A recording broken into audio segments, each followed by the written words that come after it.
Back-to-back Spurs games and a national championship game that went late. I'm a little tired.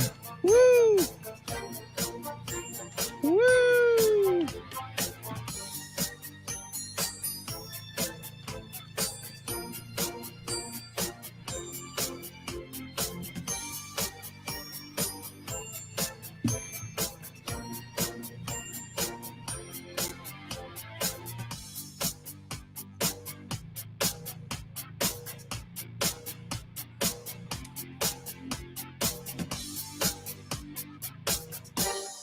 Here we go.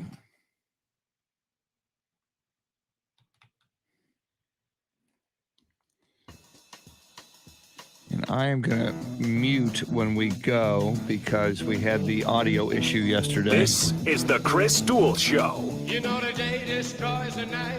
See if we get any thoughts on that. Here we go. Woo! Try to hide. Break on through to the other side.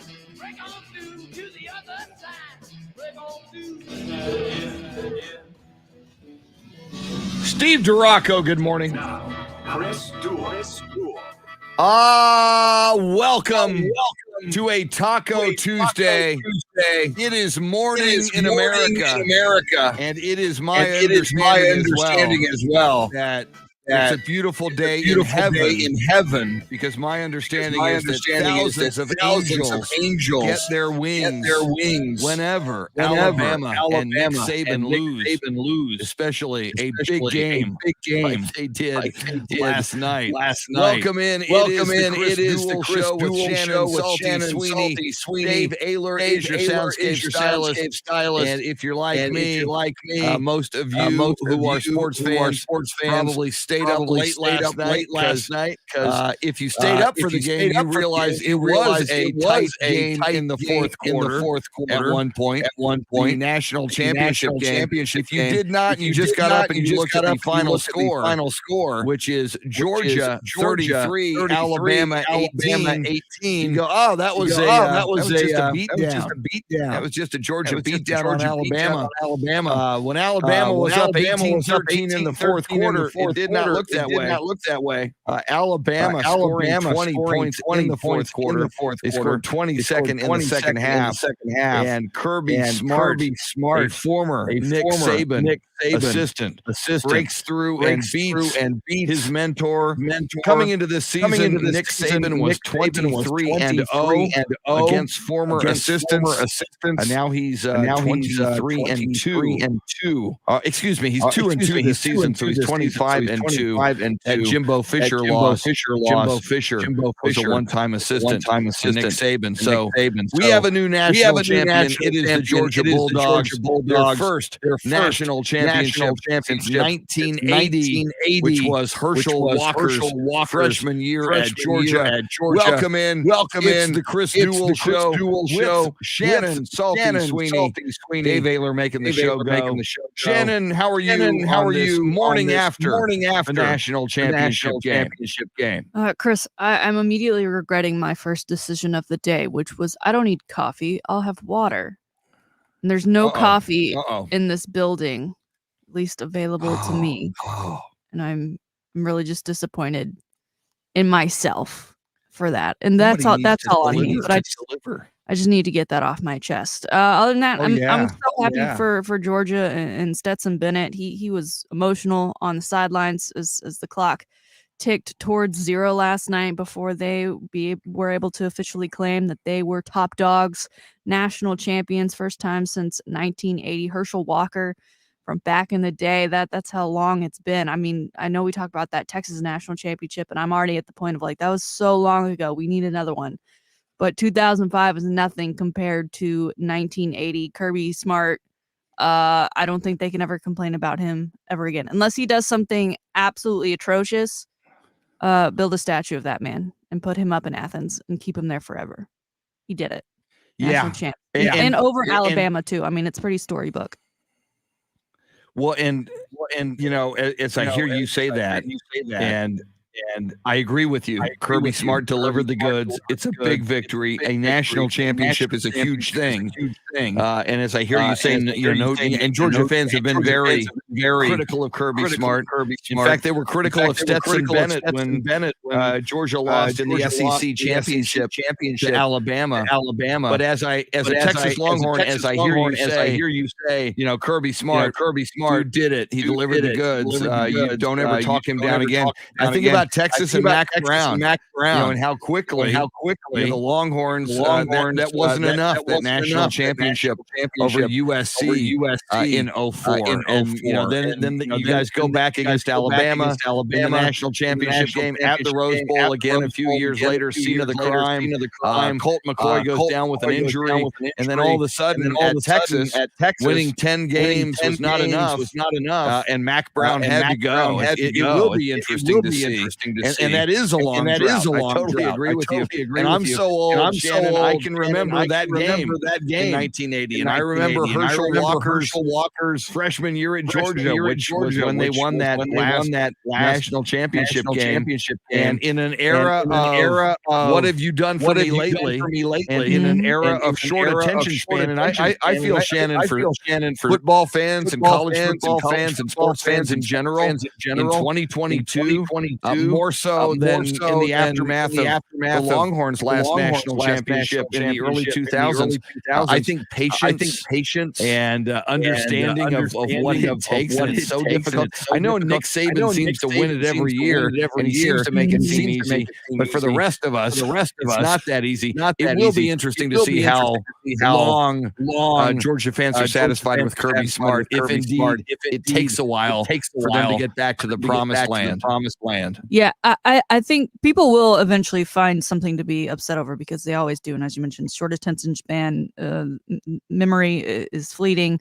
We tend to hold on to the bad longer than we do the good. And, not everyone can be Alabama. And it makes me wonder if Alabama never went on this run, right, where it's just like every year it's in the playoffs. It's every other year they're in the national championship game, and they're winning most of them. If we didn't have the Nick Sabans of the world, would other coaches have longer leashes? Would other fan bases be okay? Because, and I heard them talking about this on Two Bros and a Cup of Joe this morning, like Georgia, you really didn't talk about how they hadn't won a national championship since 1980 versus us Texas fans who were like, 2005, it was so long ago. And 2009, if Colt McCoy had never gotten hurt, we would have had it.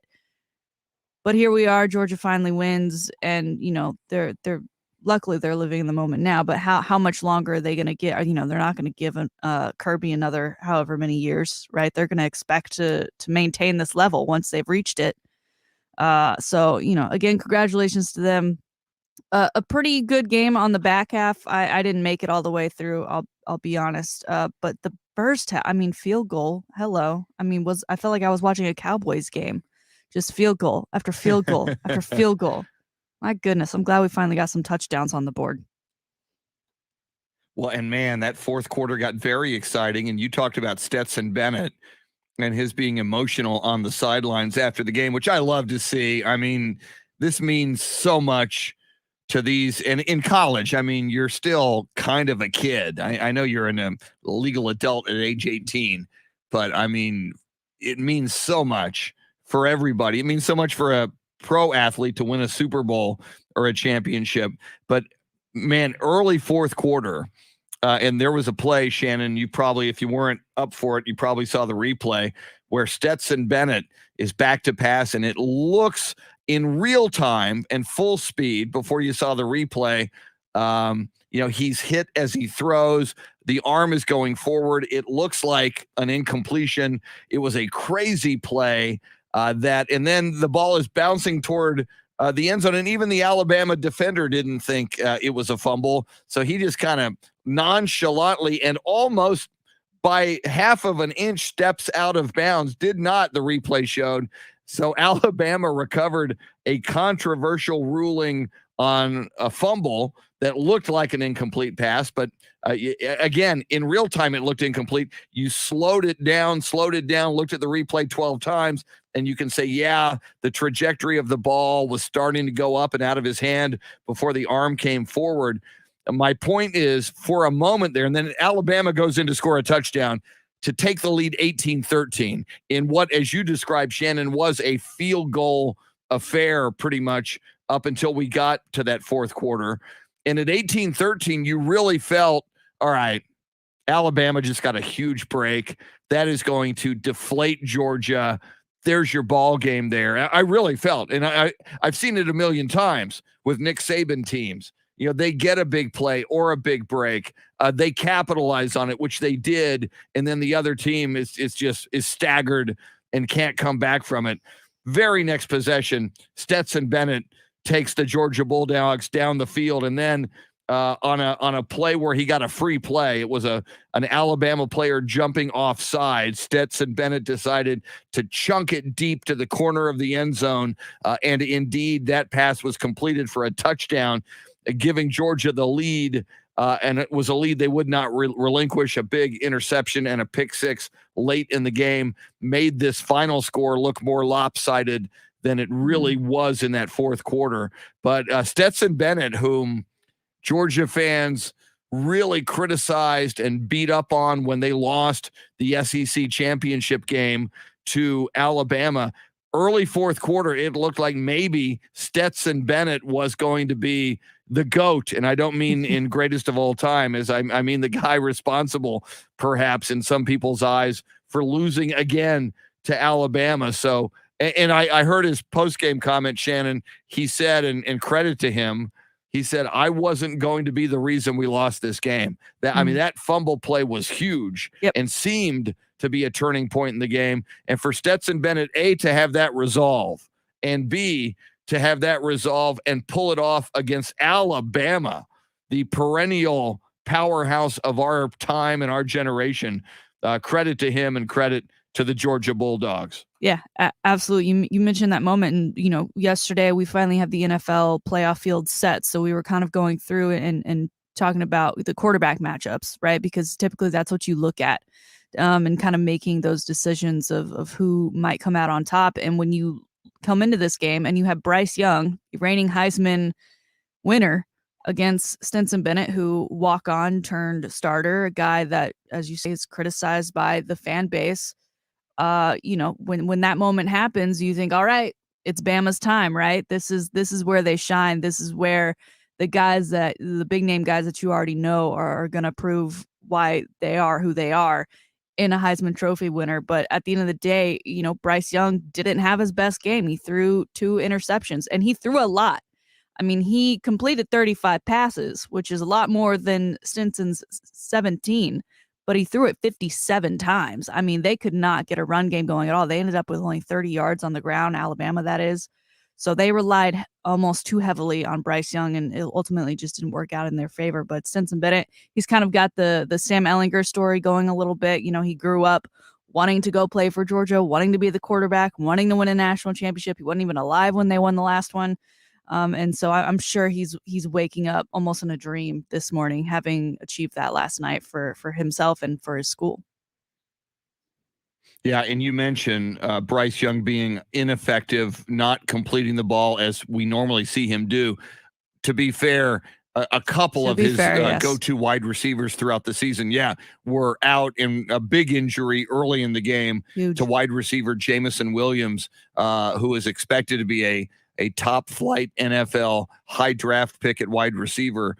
The loss of Jamison Williams early on, who has made big play after big play throughout the season for Alabama, that was tough. But then my thought when I saw Jamison Williams go down, Shannon, was it's Alabama. I mean, they've got like the best recruits in the country. So yeah, whoever is the backup wide receiver would probably be the starting wide receiver for most colleges across the country. You brought up a great point though earlier, and I want to underscore it. We talk about, and I equated your feeling about Kirby Smart to Mac Brown in Texas, and not just Texas, every other school that is impatient. If Nick Saban and Alabama did not have this run, And again, every time we bring it up, and when I step back and think about it, in the modern era, even before NIL and the transfer portal, which is going to change things even more and has already, for Nick Saban to do this and win as much as he has, and for Alabama to win as much as they have, is absolutely mind-blowing and phenomenal. But you're right, and I say it all the time, Shannon. I look at a great brand like the University of Texas in Austin, Texas, and I look at my alma mater, which has been a great brand over the decades and even centuries, USC in Los Angeles, California. For Nick Saban to build a powerhouse in Tuscaloosa, Alabama, which Texas with their brand and their cool city, Austin, Texas, and USC with its cool brand and Hollywood and Snoop Dogg and Will Ferrell and the Song Girls, for those brands and other brands, Ohio State, Penn State, name them all, not to come anywhere close to the success Nick Saban has had at Alabama. I always bring up these other brands should be doing better. And I just, again, credit to Alabama. But to your point, I think the college landscape would be different. And I think we might all have a better perspective on how tough it is and how rare it is to win a national championship if we didn't see Nick Saban in the championship game almost every year. It's created a standard that shouldn't be a standard, right? I mean, it's unless you're him, unless you have this perfect mixture, it really is unattainable. And you're all playing for the same thing, so it's not like you want to separate them from the crowd. I mean, so what people do, they naturally do. It's like when we go on Instagram and we look at people and we start to feel bad about ourselves or bad about our lives because that's what people are posting. They're posting the greatest things.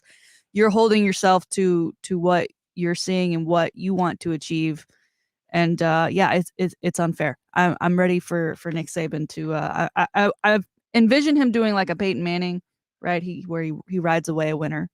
So maybe next go round. It's like I'm to the point almost like with Tom Brady in last year where I was like, if he wins that Super Bowl, maybe he'll quit. Maybe he'll say he's done. That I'm almost okay with Alabama winning another championship if it means Nick Saban calling it a day. I love your analogy. Nick Saban is like human Instagram. We look at him in Alabama. It's like, damn, we should. I want that in my life. We have what they have. I'm inadequate. Look at my football team. Look what they're doing. We got a lot to talk about as we roll forward. Man, we'll recap last night's national championship game, but even bigger, because the National Football League is bigger and the Dallas Cowboys are bigger. We are 4 days away from the first games, the Saturday games in the National Football League. So, of course, we'll talk about yesterday, Black Friday. Lots of coaches lost their jobs. There are now 6 openings in the National Football League. We'll talk about that. Coming up, the high five play of the day. A little bit later, Shannon's Salty Shakedown, sports history, sports birthdays. You can join us on the live video feed. I notice Taro Kotani, the greatest international Spurs fan, joining us from Tokyo. Spurs lost last night.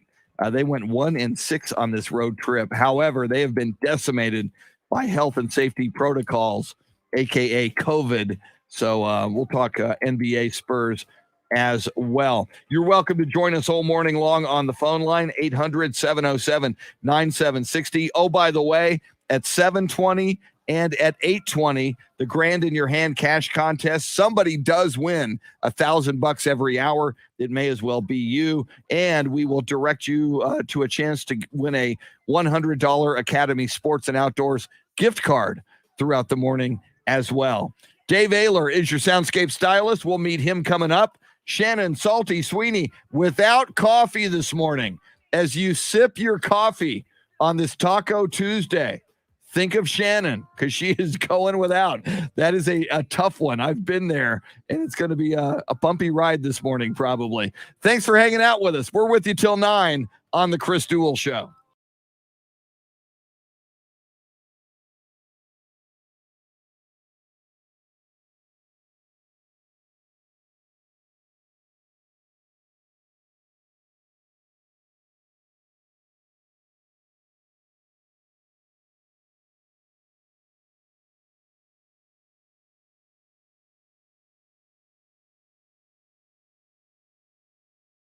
Let me pull myself off of mute.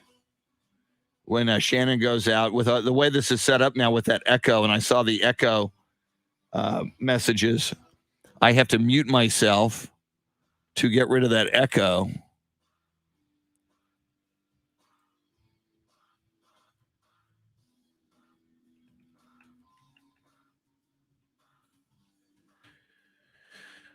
Let's see here. Okay, let me go down and see who I see in here. I see Steve Duraco. Good morning. Tracy Bogert. Joe Garcia, the artist formerly known as Average Joe Garcia. He is anything but average. Hector Gomez. Wes Perkins. Wes says, down goes Satan. Down goes Satan. Angels got their wings last night in heaven when Satan goes down. Ralph Balderas. John Williams, Luisa Alanis, John Paul Albert. Good for Georgia. Could you imagine the course of history if Colt McCoy did? That's a great point. You know, you talk about that. I saw other people post about it yesterday. I always bring it up. Yesterday was the 40th anniversary of the catch. 49ers Cowboys, Montana to Dwight Clark. And most people forget Cowboys got the ball back. There were 58 seconds left. And Danny White hit Drew Pearson in stride on a post pattern at midfield. And a diving 49er defender just barely grabbed Drew's jersey and pulled it and brought Drew down another half an inch. And it's the second Hail Mary pass. And what does that do for Danny White? In his career, because they go on, the Bengals would be awaiting in Super Bowl 16. I think the Cowboys would have handled the Bengals and Ken Anderson. James Rippey, welcome in here. Mike Cruz. Mike says, so glad Alabama didn't win.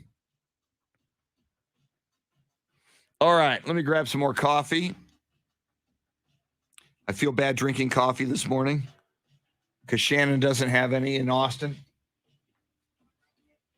So I should keep it to myself.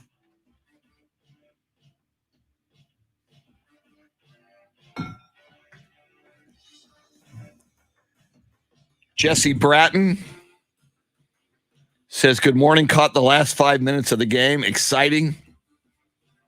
Even though I had no dog in the fight. Well put, as the Georgia Bulldogs were the winners.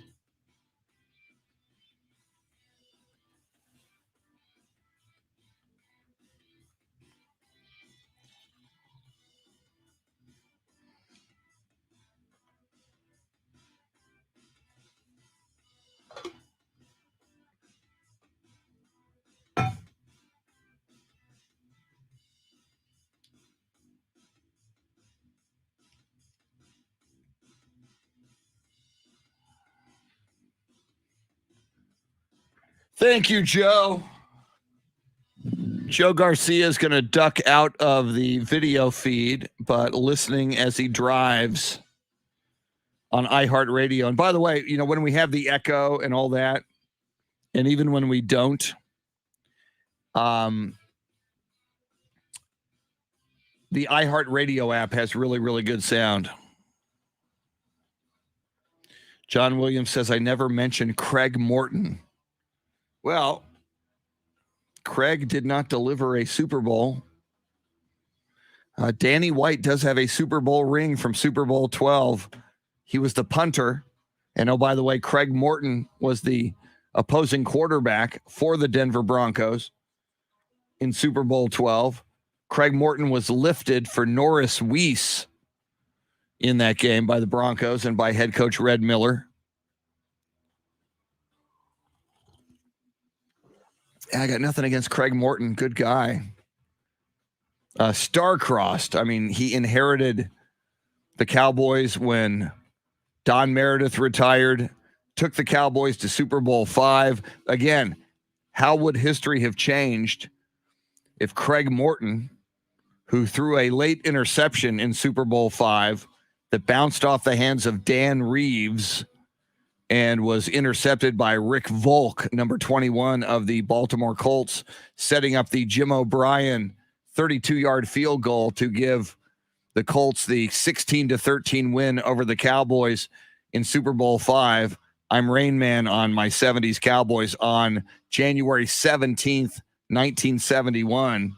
So I guess the anniversary of that is coming up in 6 days. But yeah, and in that game, so Cowboys lose 16-13. In that game, on the 1-yard line, Dwayne Thomas fumbles. There's the fumble. Dwayne Thomas fumbles. Cowboys are wearing blue jerseys, by the way. Billy Ray Smith of the Baltimore Colts, this is pre-replay, starts yelling, Colts ball, Colts ball, Colts ball. Referee said Colts ball. Dave Manders, the Cowboys center, number 51, gets up and holds the football and says, I recovered the fumble. That's 7 points right there, maybe 3 if they don't get into the end zone. They were on the 1 and get the field goal. So at 3 points, you lost 16-13, or at 7 points, you'd have won the game. And by the way, at that point, Cowboys could have gone up, I believe, 20-3 if they'd have taken it into the end zone at that point. And they lost the game 16-13. My point is, back to John Williams saying, why do I never talk about Craig Morton?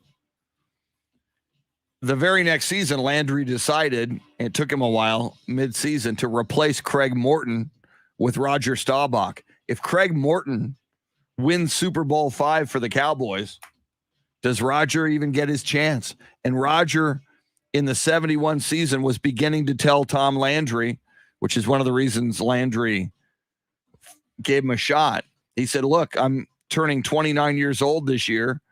If you're not going to start me, trade me, please. Trade me to a team where I can play. So, yeah, it's amazing how history can change quickly and on strange events like Colt McCoy's injury in that national championship. Oh, I'm tired. I stayed up for the national championship game. There were back-to-back Spurs games, which with these early wake-up calls over time get me. We're in the middle of 5 Spurs games in 7 nights, which is delightful. O.M. Garcia, welcome in. O.M. Garcia says, go Cowboys. A blue heart emoji for the Dallas Cowboys and a football.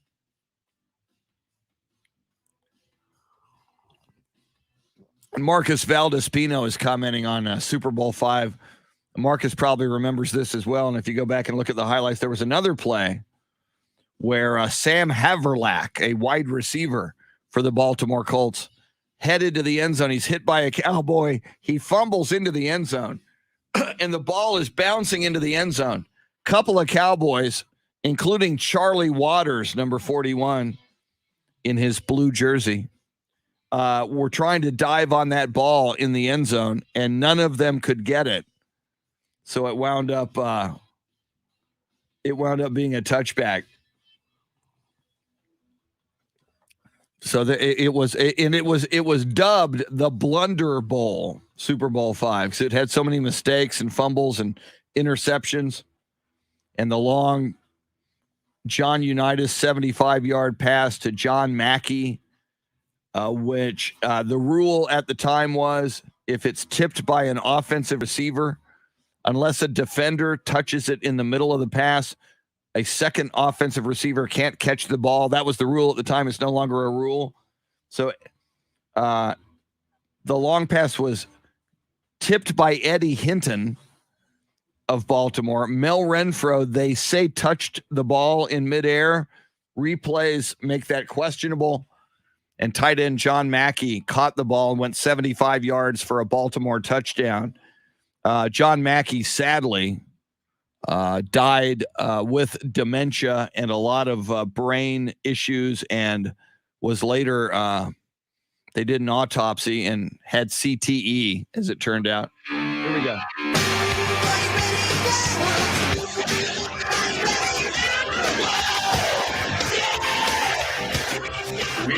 We're back. It's the Chris Duel Show with Shannon Salty Sweeney. Join in by dialing 1-800-707-9760. Welcome in. It is the Chris Duel Show with Shannon Salty Sweeney. In a moment, the high five play of the day. We'll meet Dave Oehler, our Soundscape Stylist, here in a moment. During the break, we were talking about Super Bowl 5. I don't know, somebody got me going on Super Bowl 5. The Cowboys' first ever Super Bowl, which they lost on January 17th, 1971. And yes, they were wearing blue jerseys. The blue jersey jinx was in effect. And by the way, today in sports history, the blue jersey jinx was also in effect for the Dallas Cowboys in a different game. We'll talk about that coming up. I want to remind you about this. We want you to get playoff ready with us. You can stock up on all your favorite gear and all things tailgating at Academy Sports and Outdoors. Now get this. Log on to ticket760.com and or AM1300thezone.com. And you can sign up for a chance to win a $100 Academy Sports and Outdoors gift card. Academy Sports and Outdoors, the official sporting goods retailer of the Dallas Cowboys. It is your destination for all Cowboys gear and all things tailgating. And you can gear up for the playoffs, which are 4 days away in the NFL with all your fan favorites, including jerseys, hoodies, drinkware, and more, all at prices you will love. I am remiss. We have gone 40 minutes deep into the show. We have yet to meet, introduce, and say hello to our card-carrying Pittsburgh Steelers fan and Soundscape Stylist and iHeartRadio hoodie-wearing Dave Oehler this morning. Dave, what is up, man? I just think it was because I picked Georgia last night. You and Shannon. That's the reason why you. Congratulations! I have to rub it in because it's never come in. It's just like the first time in probably years. Although my score that I picked was totally wrong. What score did you pick? I had 34, 27. Georgia scored 33. You damn near nailed Georgia's score. Alabama didn't even close to 7. But I thought it was going to be a close game. Yeah. Well, and I mean, my God, talking about the over-under at halftime. It was 9-6. Shannon mentioned earlier. It was all field goals at halftime. 9-6 Alabama. The over. None too happy. Certainly at halftime. We've got that halftime over-under as well. So, congratulations, Oehler. It'll probably be the only thing I get right for the rest of this year. Only January. You get one right. You get the national championship game. That's pretty cool. It didn't help me in my college football. I still came in fifth out of 7 people. Who won? It was Mr. T. Tim Merriman came in down the hall. Mr. T. Tim Merriman. Good for you, Tim Merriman. Very, very cool. Somebody is asking me, James Rippey on the live video feed, what is my favorite Super Bowl? And I'll ask each of you that question. Then we'll do the high five play of the day. In life, you never forget your first car, your first date, your first girlfriend. The Cowboys' first Super Bowl. I was a kid. I was 11 years old when the Cowboys won their first Super Bowl in Super Bowl 6 over the Miami Dolphins at Tulane Stadium in New Orleans. Roger Staubach at quarterback. Roger got the MVP. To me, that is that might, even as much as I love the Spurs, and I do, and when the Spurs won their first title in 1999, that's right up there with Super Bowl 6. And maybe because I was a kid, it was so magical to see the Dallas Cowboys win their first ever Super Bowl. So I got to go Super Bowl 6. Shannon, your favorite Super Bowl ever? And again, it's so unfair, because you are so young. As an adult, you have not seen the Cowboys win a Super Bowl yet. Mm-mm. So this will be kind of a weird question for you to answer. Your favorite Super Bowl ever. And it's a weird answer too, because I've never had a dog in the fight. And so I've never felt the emotional side of the Super Bowl, right? I've always just been watching football. I have to go with the best halftime performance, in my opinion, which was 2018. Wow.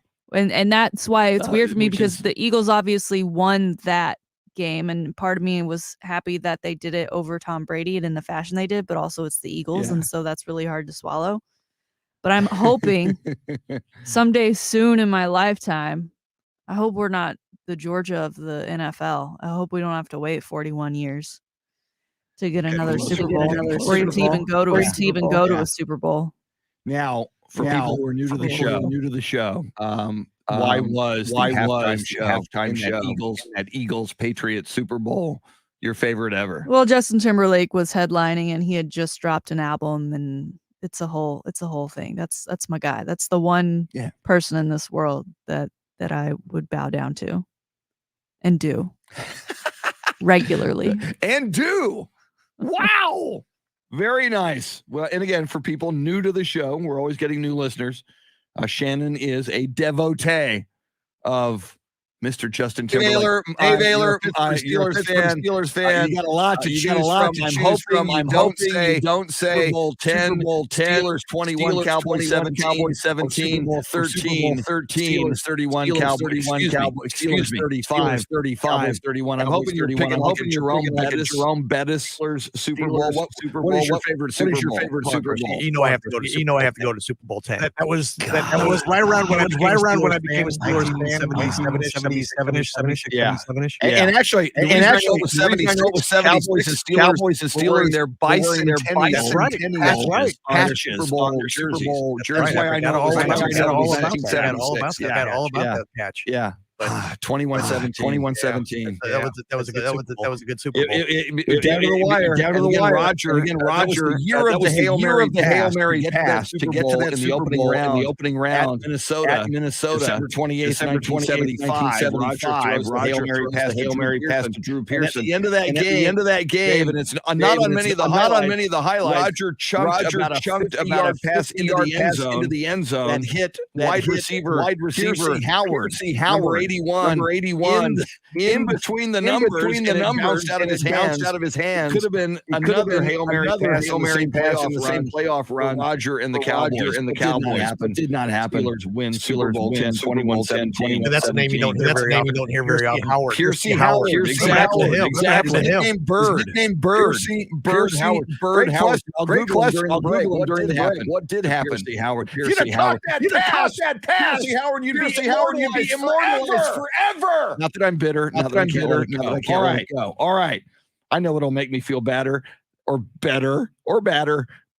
High Five play of the day, appropriately sponsored by High Five.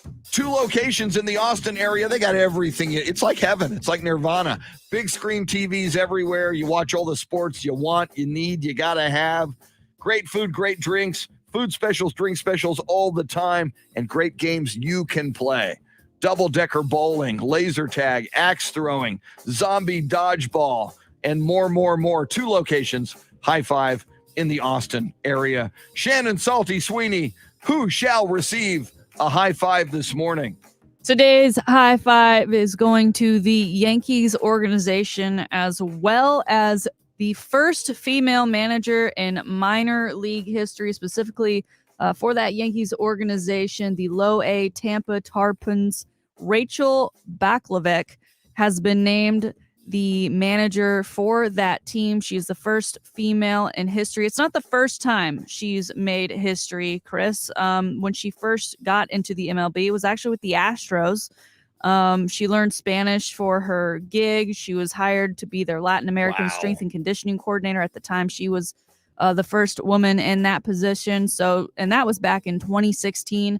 She's moved around from time to time. She did some time with the Hooks. She went and got her master's overseas. And then has been working with the Yankees most recently as a hitting coach. She was the first woman in that role as well. And now she is a manager of a team. It's absolutely fantastic. And just for some background here, obviously it's huge because she's a woman and she's making strides. I mean, she's the Becky Hammon of baseball, it would seem, in my opinion. But just to put this into perspective, her first name is Rachel. And she said when she first really was going after living out her dream in 2013, she was applying for 15 different teams and no one was reaching back out to her because they saw Rachel and that she was a woman and that she had softball on her resume. So she was applying and waitressing and working at Lululemon at that time. She then made some adjustments to her resume. She went by Rae, R-A-E. And then instead of saying that she played Division I college softball catcher, she just said Division I college catcher. That then led to some phone interviews. There was unfortunately apparently one instance in which someone answered the phone, realized it was a woman's voice, and said, "We're never going to hire a woman." But ultimately, look where she is now, managing a team down in Florida, part of the Yankees organization. We talked about the Yankees organization not too long ago about how, there used to be these barriers. They wouldn't even let a little girl be a Batgirl. And they recently made good on that by allowing a young woman who a little bit older now, but had asked to be a Batgirl back in the day, and she was denied because of her gender. And now we've got the Yankees with the first female manager in baseball history. Pretty awesome. Yeah, and I just tweeted out on the Ticket 760 Twitter page a photo of her, and it's so cool. She's wearing like Yankee pinstripes and the famous New York Yankee logo on her baseball cap. And you just nailed it. I love what you just called her. She is the Becky Hammon of baseball. And my God, think about this. And I know it's the minor leagues, but it's going to be the minor leagues before a woman is ever a major league manager. A woman managing, and baseball is so laden with tradition. For a woman to be the major league or a minor league baseball manager is just such a huge thing, and it makes you think, Shannon. And by the way, I'm putting her photo up as well on our live video feed, so you can see her now on our live video feed. Probably in your lifetime. I don't know about mine, Shannon. I hope so. I'd love to see it. I mean, I truly believe we're going to see because Becky Hammon and other female coaches in the NBA have made such great strides. I think shortly, within the next 1, 2, 5 years, we'll see a woman coaching in the NBA. Baseball, a little more locked in its ways with its traditions. Maybe it'll take a little longer, but if I had to take a wild guess, and it's only a wild guess, and this is a huge story, I'd say maybe 10 years, maybe 15, hopefully soon. Can you imagine a woman managing a Major League Baseball team? I just love the story. I think it's so cool. And you think about this, you think about what a manager has to do. It's just like a woman who's an NBA coach. Mm-hmm. It takes brain power. It takes an understanding of the game. Doesn't necessarily, or doesn't at all, take gender. So I think clearly a woman could be a great, and the same reason a woman is a great CEO of a major corporation after so many years of the glass ceiling and only men doing it. She's going to be great to follow. Yes. And it's going to be great to follow this story in Major League Baseball. Well, and to your point of hoping that we get to see a female be a major league manager in our lifetime. She is 34. So, we've seen some old and crinkly dudes in the dugout before. I mean, that's part of the joy of baseball, is to watching those old men throw hand signals everywhere for hours on end. So she's got plenty of time to continue to make her mark and move her way up throughout the ranks in baseball. And it starts here with this first managing gig down in Florida. Well, and I love you telling her backstory and, changing her name from Rachel to Rae on applications and saying she was a catcher. And the fact that, and you brought up, and this is huge, she was part of the Houston Astros organization. As you mentioned, she learned Spanish so she could talk with Latin American players. It's reminiscent of the Jose Altuve story, where people out of Venezuela would not give Jose Altuve a tryout even, because they said, look at you. You're 5'4". I know he's listed at 5'6", but people who see him in person, they said, you're 5'4". You can't play Major League Baseball. Get out of here. And Jose Altuve would not be deterred, and he kept coming back. Rachel Baklavec, it sure sounds like she will not be deterred either. I love it. That's a great high five story. We'll hope there'll be many more of them. Very similar to that. Very, very cool. And we tweeted out her photo. We got it up on the live video feed. as well. You can take a look at it. As we roll forward, let's talk more about the NFL and the openings now. There are a total of 6 openings as we speak. There may be more today. More openings in the National Football League at head coach. Who might fill those openings? The Miami move, still a head scratcher. They're firing Brian Flores yesterday. We'll talk about that. I heard Dan Patrick after our show yesterday saying there's some other teams that should pick up the phone right now and call Brian Flores in a heartbeat. So he may land again very quickly as a head coach. And, of course, we'll talk about the 4 days away NFL playoffs and all the playoff matchups that are coming our way. Shannon, Salty, Sweeney, Dave Oehler, and me. Thanks for listening to the Chris Duel Show.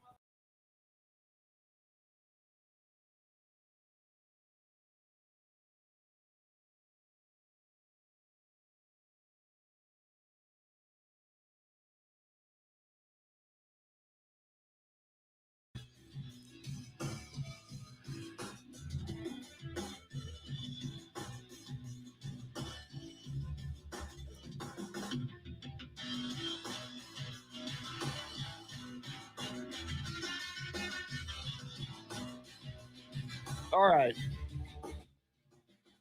Let's see. I need coffee, but I also need to record some spots.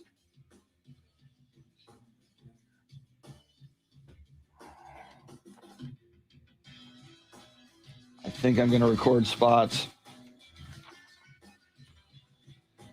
And when I do this, for your safety, because it can be annoying because I stop and start sometimes. Thank God for second takes. I am going to mute myself. Hey, Dave, I'm going to record a couple of spots here, just letting you know. Thanks, sir.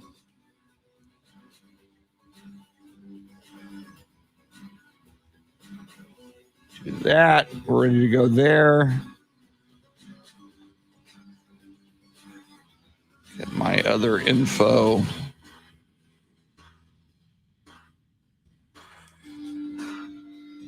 All right. See, I need 3 of these. They're 30 seconds each. I need 3. So I'm going to bang out 3 real quick.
Woohoo! I think I got it. All right.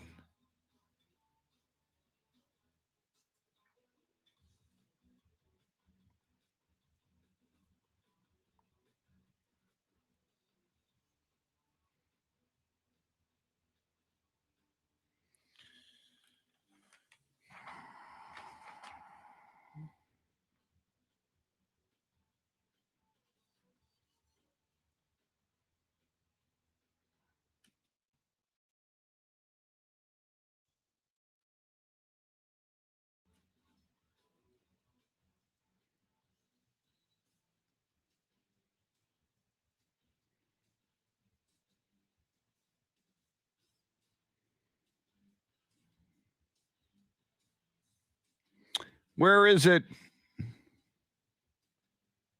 There it is. Nope. Yep.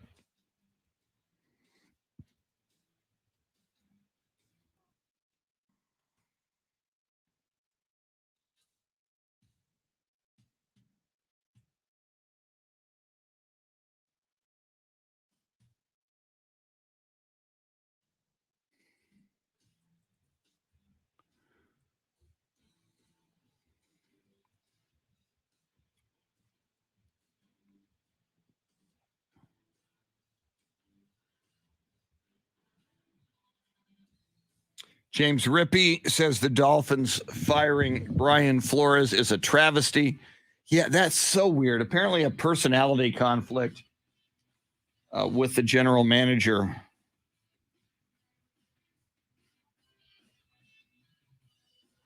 He'll land quickly. And the Dolphins will probably be regretful they let him get away.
Woo!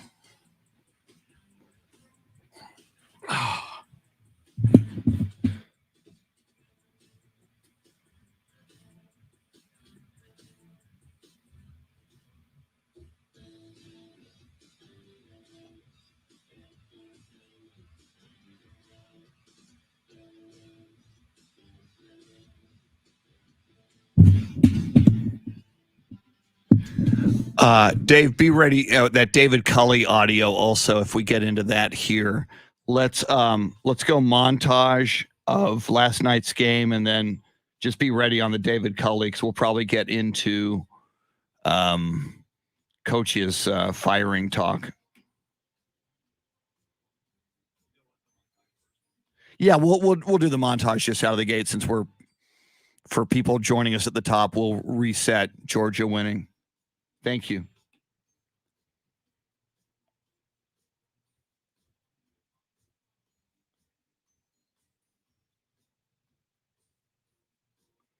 Wes Perkins says, check out my favorite Super Bowls in the feed above. Lucinda Sullivan with a coffee emoji. I second that emoji. Let's see. So I'm glad you told me to go up so I can find it. Okay. Buffalo and Southern Cal at the Rose Bowl. That was a great setting. That was a great one, Wes. Agree. Favorite non-Cowboys was Titans-Rams going down to the 1 yard line. Yeah, that was tremendous.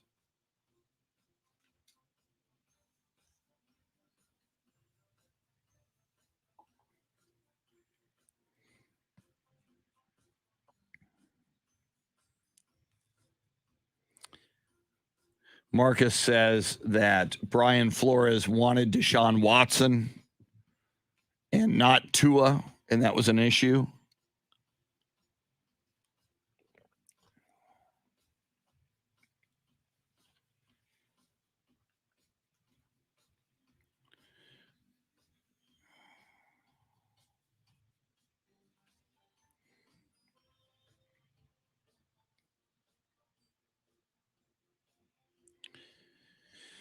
John Williams says John Collins is not happy in Atlanta. Do you think the Spurs should go for him? I like where the Spurs are right now. I know their record, if you're from a distance and you look at that record and you look at the last 7 games and the 1-6 road trip, you go, oh my God. But they were devastated by COVID. There were a lot of great signs. They got a lot of talent on the Spurs roster. And you think about what they might have to give up for a John Collins. I kind of like where the Spurs are headed myself. Good morning, Clint Proctor, Leo Zambrano. Dodgers bringing in Jackie Robinson to Major League Baseball was huge. A woman skipper would be just as big, says Leo, who's a big Dodgers fan. Jason Paniagua, good morning. This is the Chris Duel Show. You know the day destroys the night. Night divides the day.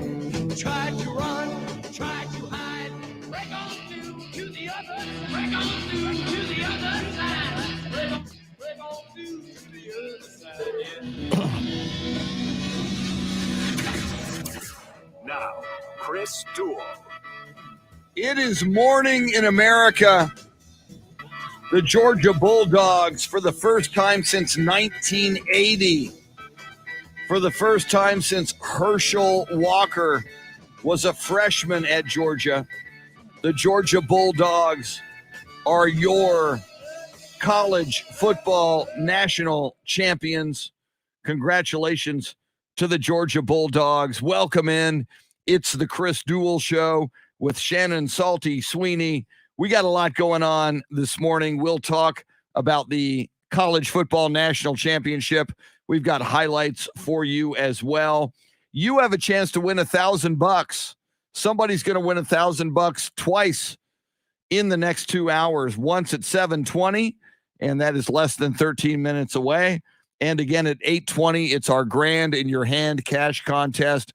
We do it on both radio stations.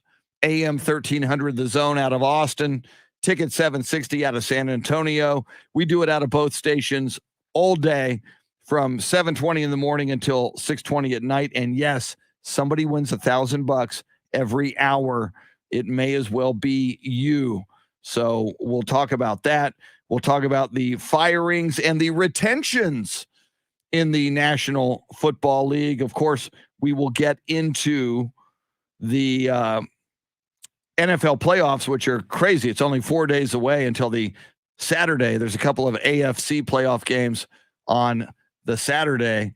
Shannon, are you feeling? Do you have playoff fever? Are you starting? We just got the national championship game out of the way, and we'll talk about it. We got some highlights coming up, but now we can really focus on NFL football as God intended.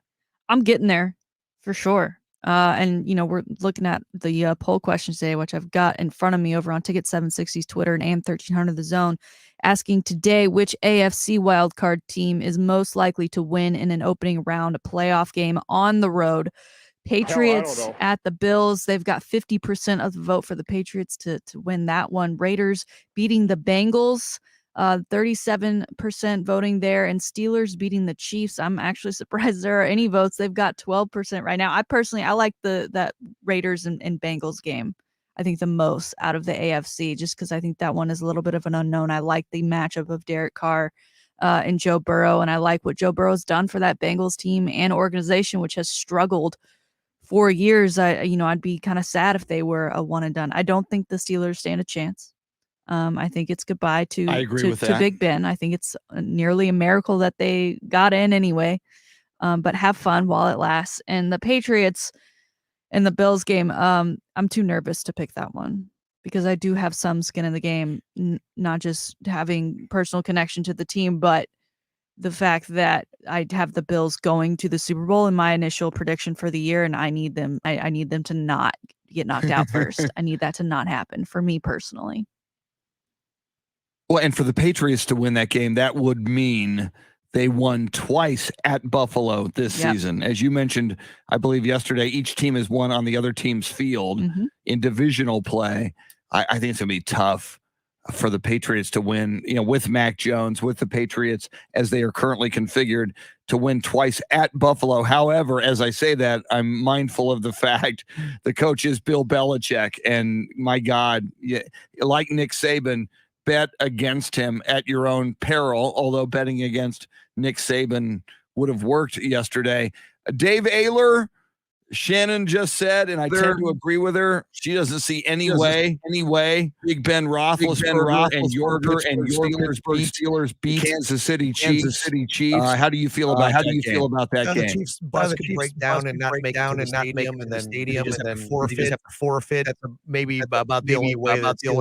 I would say there's no chance. You show up, you got a chance. But if I was putting money in, I wouldn't go money in on it. Maybe a 10%, maybe 10%. I'm being generous. That line is 12 and a half in favor of the Chiefs. Huge. That's for a playoff. Yeah, that's a lot. That's a lot. I was betting lines. I think I might take the points.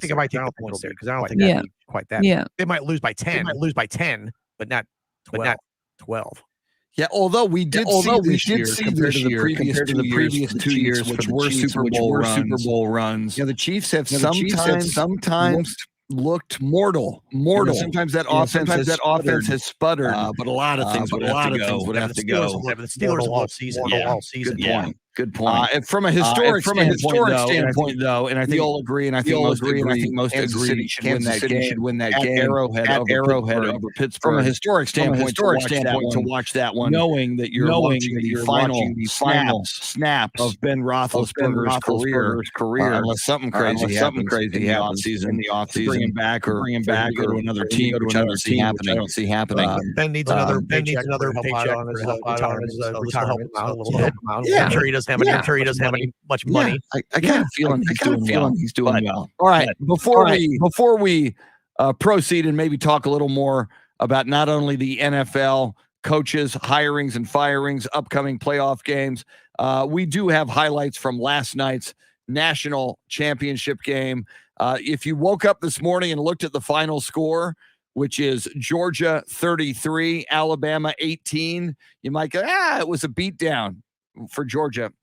That wasn't the case. Halftime, Alabama was up 9-6, and Alabama, after a controversial fumble by Stetson Bennett, quarterback of the Bulldogs, deep in Georgia territory, that Alabama went and cashed in for a touchdown. Alabama had a lead early in the fourth quarter, and actually not even early, like midway fourth quarter in this one, before Georgia just lit it up, including a pick six, to make this final score lopsided 33-18. Let's listen to some highlights from last night's national championship between Georgia and Alabama.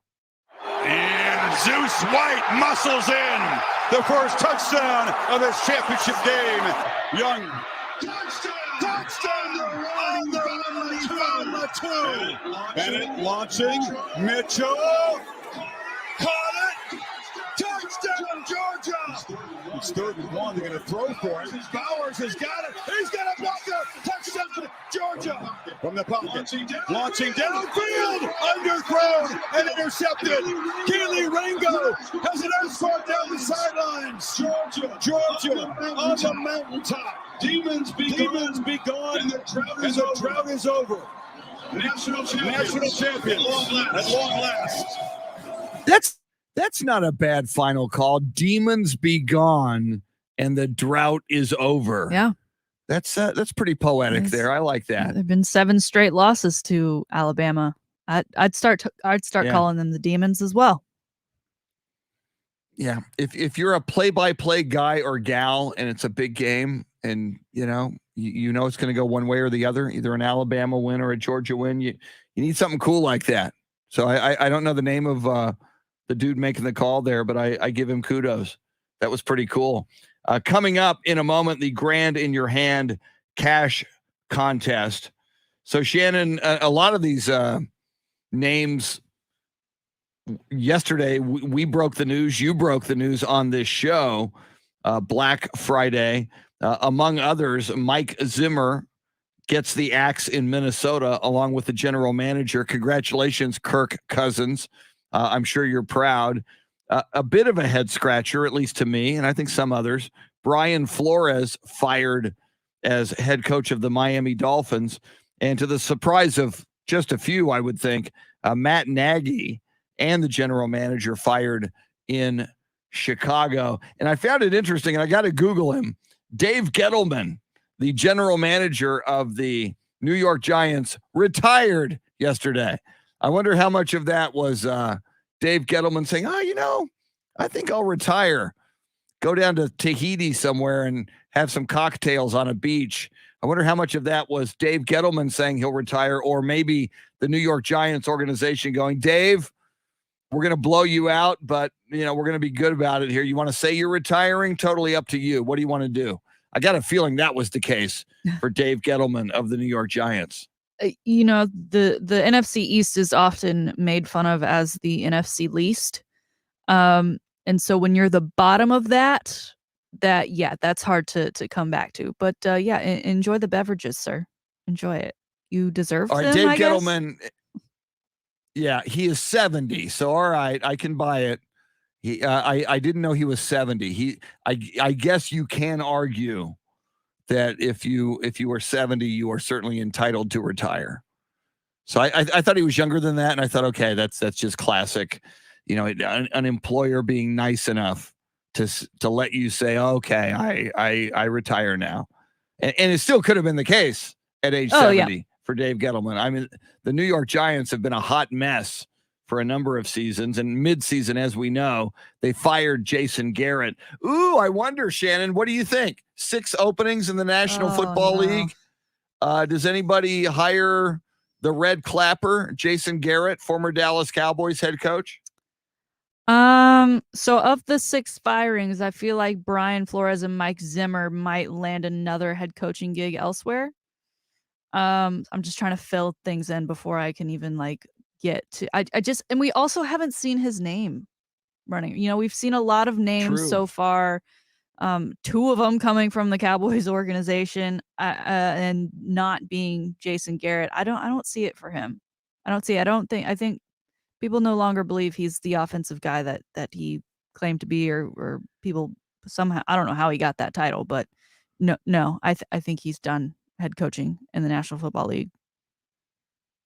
Yeah, or at least I think he's got to, I think he hoped that this would be a good move, offensive coordinator of the New York Giants, and that if they were successful and they had Saquon Barkley, I mean, coming into it, maybe it looked like it was going to help, get his name out there and relevant again. I just remember, Shannon, when they hired him coming from the Miami Dolphins, where he was a quarterback's coach, and as you said, he was believed to be this great offensive mind, and Wade Phillips was the Cowboys coach, and Jason Garrett becomes a Cowboys assistant, and Jason Garrett is kind of the Cowboys coach in waiting. From the sizzle that was on Jason Garrett when he came in to the Dallas Cowboys to, kind of the whatever the opposite of sizzle is, the thaw, the staleness of Jason Garrett on the way out the door, and then things don't go right with the New York Giants.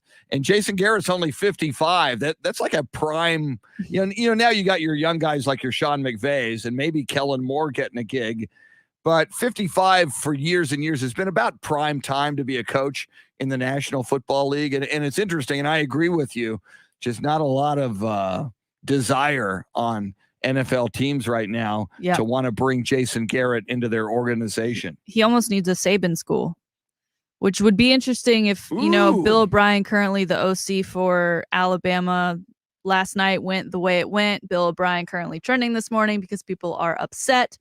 But he was also trending earlier this week because there was rumor that the Jaguars were possibly interested in bringing him in. So if he does find another place to go, maybe there'll be an opening in Alabama for Jason Garrett for some rehab, some offensive rehab. Man, that is a great idea. If you were Jason Garrett's agent, and maybe you should be, Shannon. I mean, they should say, because you would expect, and you're right, Bill O'Brien trending and Alabama fans not happy with his play calling. Maybe Georgia was just really, really good, by the way, and you lost your key receivers, Bama. But Jason Garrett as offensive coordinator to replace Bill O'Brien at Alabama if Bill O'Brien leaves, that is a great, that's probably the best move Jason Garrett could make. All right, it is 7:20. We do this on the 20s every day here on both radio stations, AM 1300 The Zone and Ticket 760. Somebody wins $1,000 every hour on the 20s. You get a chance right now. It's the Grand in Your Hand cash contest, and it goes like this. Now your chance to win $1,000. Just enter this nationwide keyword on our website. Fun. That's fun. Enter it on our station website now. Fun is the keyword, and you can, and I would do this if I were you. It's just me. I'm ineligible because I'm an employee, but you could do it at both websites. You could go to am1300thezone.com and ticket760.com. Shannon, it would seem to me, and I don't know how it all works, but it would seem to me if you're registered to win with that keyword at both websites, you would give yourself a double shot. I do believe that's how it works. Go for it. I'm just saying. $1,000. I'm just saying. All right. So Shannon, okay. We had all these Black Friday coaching firings, and add Dave Gettleman to that as a general manager with the New York Giants. Mike Zimmer and the general manager at Minnesota fired. Brian Flores, head coach of the Miami Dolphins, fired. Matt Nagy and the general manager at the Chicago Bears fired.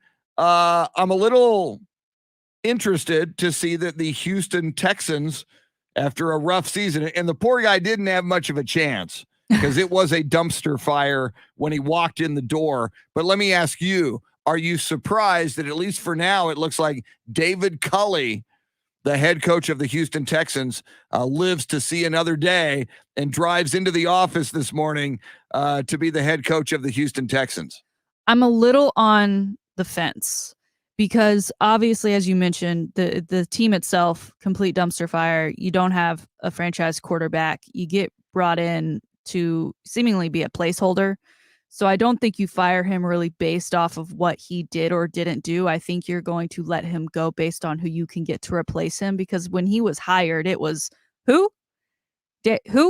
We need a hot name. We need a guy that's going to get this offense and this team going. Depending on what was going to happen with Deshaun, doesn't seem like he's going to be sticking with that team, but it was just kind of an odd hire. As we know, so many guys in the front office of that organization have come from the Patriots. Patriots currently in the playoff hunt to take on the Bills this weekend. So a lot of people are saying that if they do decide to release David Culley, like there's no rule that says the Monday after the end of the season, that's when it has to happen. I mean, there are days to come in which this could occur, but that they would likely look to bring someone in from the Patriots, which they did with Bill O'Brien, by the way, to come in and coach the Texans. So I kind of almost feel like there's this search happening behind the scenes because they want to make a splash with the head coach and feel confident, because I don't think they really had that confidence in David Culley.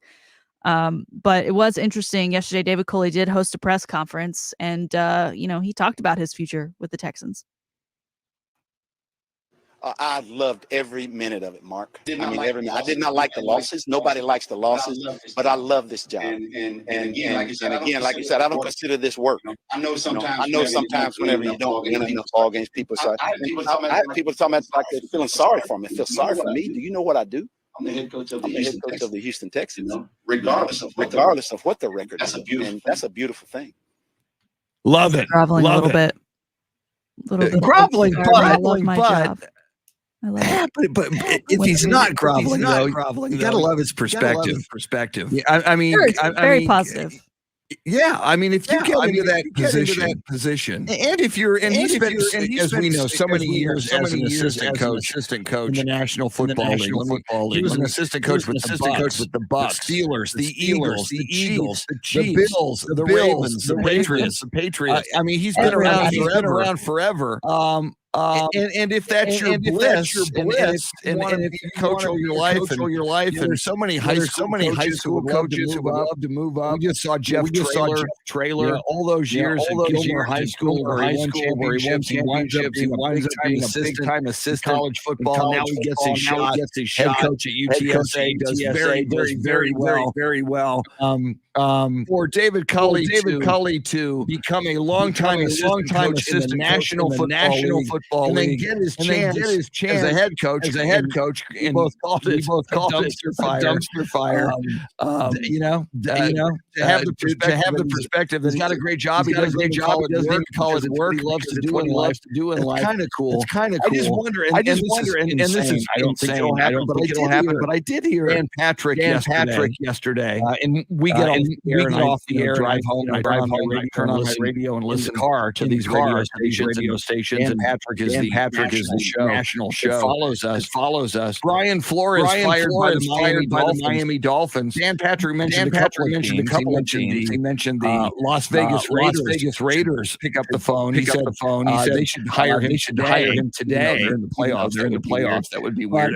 But he also mentioned the Houston Texans. And what strikes me, if the Houston Texans hired Brian Flores was very high on Deshaun Watson. And Deshaun Watson wanted to go to Miami to play for Brian Flores. I know, Shannon, there are almost certainly irreconcilable differences between the Houston Texans and Deshaun Watson. But what if? And a lot of people say right now Houston can't get much for Deshaun Watson because of the legal trouble. His damaged goods. What if the Texans hire Brian Flores and say, hey, Deshaun, we know you got issues. You can settle these legal issues out of court or otherwise. You now have a coach who loves you. You're in place. What do you think? Any snowball chance in hell, Shannon, that could happen? Was it Brian Flores? Like he wasn't a fan of Tua, right? That was the organization, and when it came to the draft, I think he wanted Justin Herbert. So I almost see it less about it being Deshaun Watson, but that it is a franchise in need of a franchise quarterback.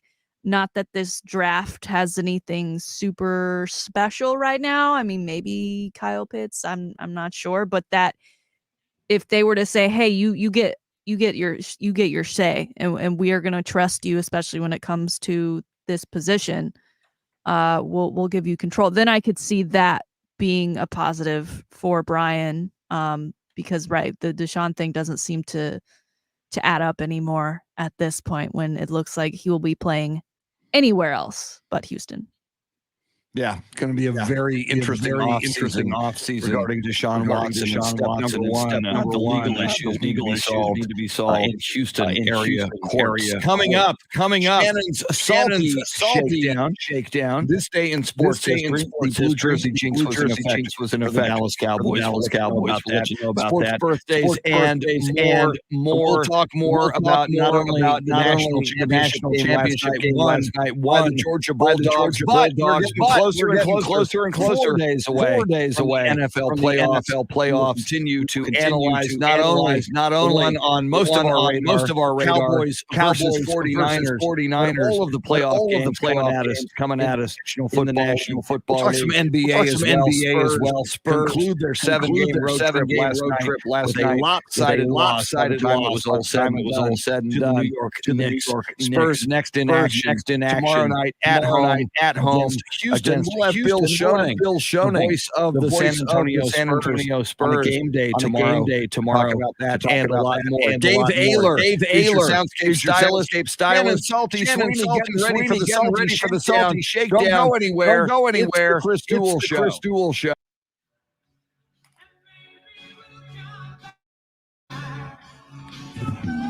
All right.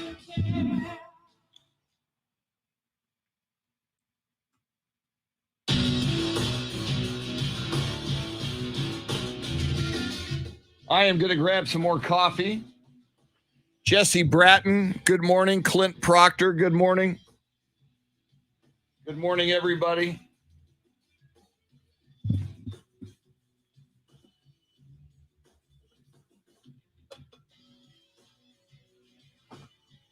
My staying up late for the national championship game was not ideal. I'm dragging a little bit. Oh my God created coffee.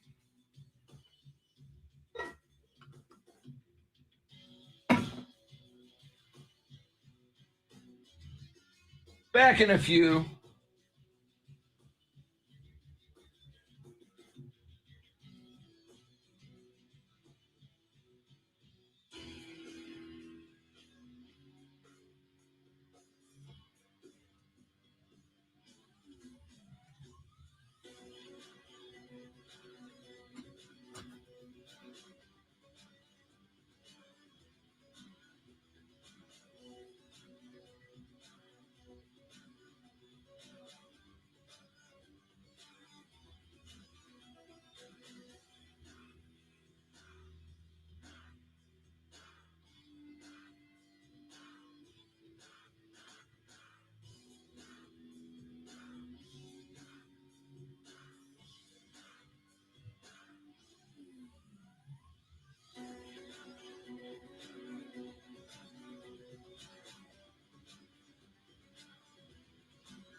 Woo!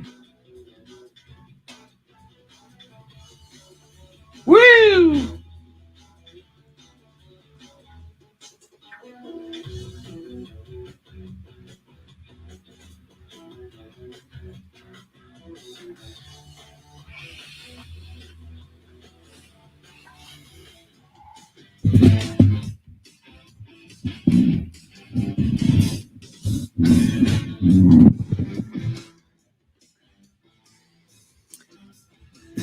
Yeah, Jason said we had a lot of echo there. Again, I forgot to. This is different. It didn't used to be this way until yesterday, so it's kind of new to me. I have to turn my mic off because my audio is being fed through Shannon's mic when we're on the air, which is weird. But it's where we are. So I just have to get used to turning my mic off.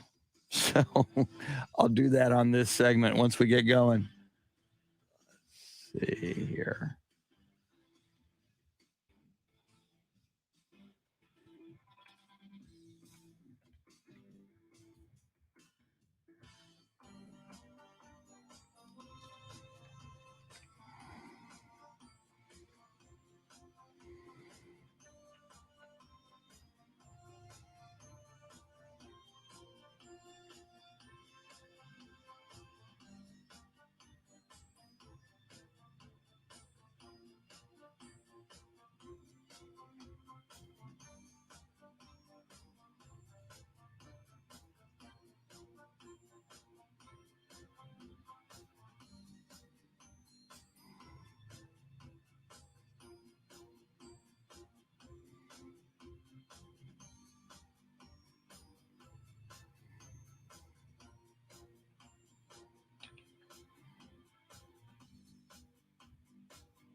Glass. They can replace any piece of glass on your vehicle.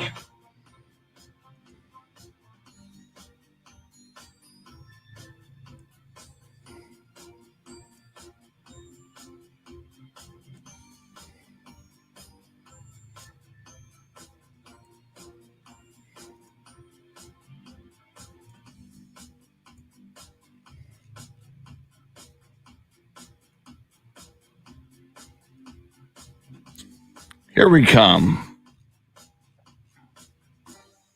Woo! Woo!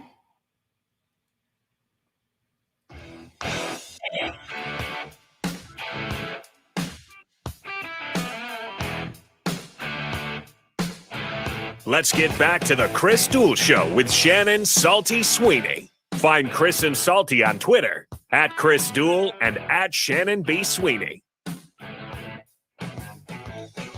Welcome back. Chris Duel Show with Shannon Salty Sweeney. Dave Oehler is your Soundscape Stylist, making the show go. Lots to talk about this morning, including Georgia prevailing last night, winning the national championship over Alabama. We've covered that extensively. We'll talk more about that. By the way, you want to talk with us on any of these topics, and we'll go heavy NFL and NFL playoffs as well. You're always welcome to join us on the phone lines, 800-707-9760. That phone number. We take your phone calls all morning long. You are welcome. Coming up in just a few moments, Shannon's Salty Shakedown. Before that, how about some sports birthdays and this day in sports history? January 11th, 1963, San Francisco Warriors center Wilt Chamberlain scores 67 points in a 134-129 defeat of the LA Lakers at the Cow Palace. I always thought that was an interesting name for an arena, the Cow Palace. This day in 1967, San Diego is granted an NBA franchise. They called them the Rockets. That franchise would move to Houston in the 1971-72 season. Bet you may not have known the Houston Rockets began in San Diego. On this day in 1970, it was Super Bowl IV at Tulane Stadium in New Orleans as the Kansas City Chiefs beat the Minnesota Vikings 23-7. Quarterback Len Dawson was the Super Bowl MVP for the Chiefs. Of course, they would win one 50 years later with Patrick Mahomes. One of the interesting things, and it happens a lot now, but it had never been done before, NFL Films put a microphone on Kansas City Chiefs head coach Hank Stram. It was the first time ever in a championship game that you got to hear what the head coach was saying on the sidelines. Again, we hear stuff like that all the time now, but it was a big, big deal by NFL Films in 1970. On this day in 1981, the Dallas Cowboys were in the NFC Championship game against their division rival Philadelphia Eagles at Veterans Stadium in Philadelphia, except Cowboys were wearing blue jerseys that day. So as you know, the blue jersey jinx was in effect. Wilbert Montgomery ran wild for the Eagles that day. Eagles beat the Cowboys 20-7. Not that I'm bitter, but the Cowboys were wearing blue jerseys. Finally, on this day in 1984, the Denver Nuggets beat the San Antonio Spurs 163-155. It was the highest scoring NBA game of all time at that time. 6 years later, the Golden State Warriors would beat the same Denver Nuggets 162-158. Combined scoring, that would be 2 points higher. That remains the highest scoring game in NBA history that did not go into overtime. That's your sports history. How about some sports birthdays? Born on this day in 1952, golfer Ben Crenshaw, winner of the Masters in 1984 and 1995. Ben Crenshaw was born in Austin, Texas. Born on this day in 1957, Daryl Dawkins, he called himself Chocolate Thunder, center in the NBA, broke a few backboards while slam dunking the ball over the years, played for the Sixers and the New Jersey Nets. He was born in Orlando, Florida in 1957. He passed away in 2015. And finally, born on this day in 1967, number 9 overall draft pick by the Miami Dolphins in the 1990 draft, Richmond Webb. Richmond Webb was an Aggie. He went to Texas A&M, was a longtime offensive tackle in the NFL for the Miami Dolphins and the Cincinnati Bengals. Richmond Webb, born in Dallas, Texas. Those are your sports birthdays. That's your sports history. And now, ladies and gentlemen, on a Taco Tuesday, ladies and gentlemen, boys and girls, friends, Romans, countrymen, pole assassins, and monkeys, here it is, your Taco Tuesday Salty Shakedown. All right, Chris, last night, national championship game, college football. The season has officially come to an end with the Georgia Bulldogs on top as your victorious national champions over Alabama. I think making a lot of folks happy who are just sick and tired of Alabama seemingly winning every single year, always being talked about, always being pegged to at least go to the playoff. And after the game, you know, they celebrate immediately, right? Shirts and hats with championship. Usually there's the score, the logo of the school. Everyone's pretty familiar with it. We've all seen the boxes that start to appear as the game gets closer to its end. And sometimes those boxes appear on the other sideline if it's a really close game. But I'm not exactly sure how this happened because I think it was enough time prior to the end of the game to really know that the Bulldogs had sealed it. Yet somehow Georgia cornerback Nakobe Dean ended up with a national championship hat that had the Alabama Crimson Tide A on it. Chris, I'm not sure if this was a case of maybe both schools had items made from the same manufacturer and therefore one slipped into a Georgia box and that was pulled. I don't know if maybe an Alabama box was opened by mistake or it somehow ended up on that sideline, but you go check him out on Twitter right now. You just search his name, Nakobe Dean. There are pictures galore of this kid running around on the field after the game, going up to the ESPN cameras. Looks like he's shaking hands with some people. No one decided to be like, hey man, congratulations on the championship. You might want to change that hat.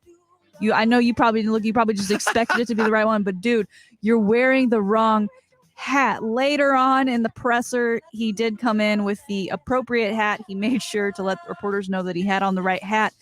But, Chris, I don't know. I feel bad for the guy because he's going to look back on those memories and those pictures of what it was like after the game, that euphoric feeling that he had, and now he's going to be wearing a national championship hat with Alabama on it. I hope he kept it. I hope he still has it because I don't know if he's going to go to the league. He probably has a really good chance to. He's a pretty outstanding player for Georgia. But as we know, memorabilia these days going for a lot of money, and rare memorabilia, specifically memorabilia that shouldn't exist because Alabama, not your 2022 national champions, that hat shouldn't exist. It may be the only one like it for years to come. What say you, Chris, on this unfortunate, we'll call it a wardrobe mix-up instead of malfunction? And again, I had not known the name Nakobe Dean until right now when you tell me, and I did go look at him, and it's hilarious. I imagine, and we're putting the photo up, by the way, on the live video feed now. I imagine he'll, in years to come, have good fun with this. I mean, you won the championship.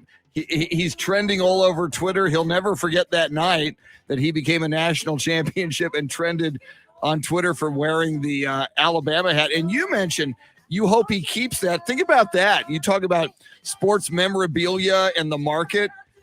If he someday sells that, or the Pro Football Hall of Fame in Canton, Ohio, I know they put unusual items that are memorable.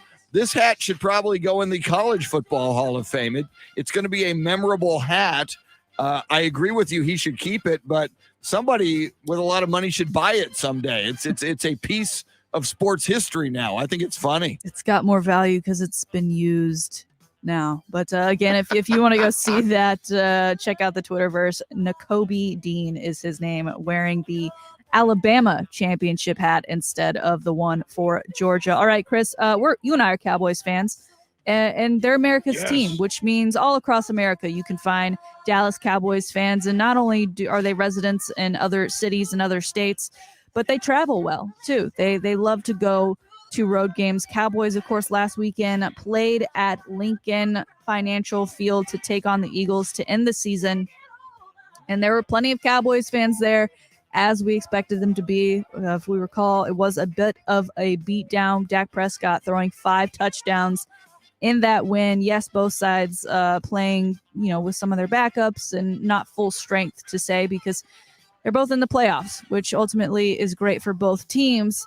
What's not great, Chris, is the fans in the stands. All right, we know Eagles fans are unruly. That's their whole thing. When this stadium was built, they had a jail in it and a holding cell, and it's no longer there. It's no longer part of it. Apparently, the crowds of the 90s, they've died down a little bit. They've remained calm, but unfortunately, after the game, after the Cowboys beat them down, after they're both locked in to go to the playoffs, some Cowboys fans, one specifically wearing a CeeDee Lamb jersey, they're walking up the stairs.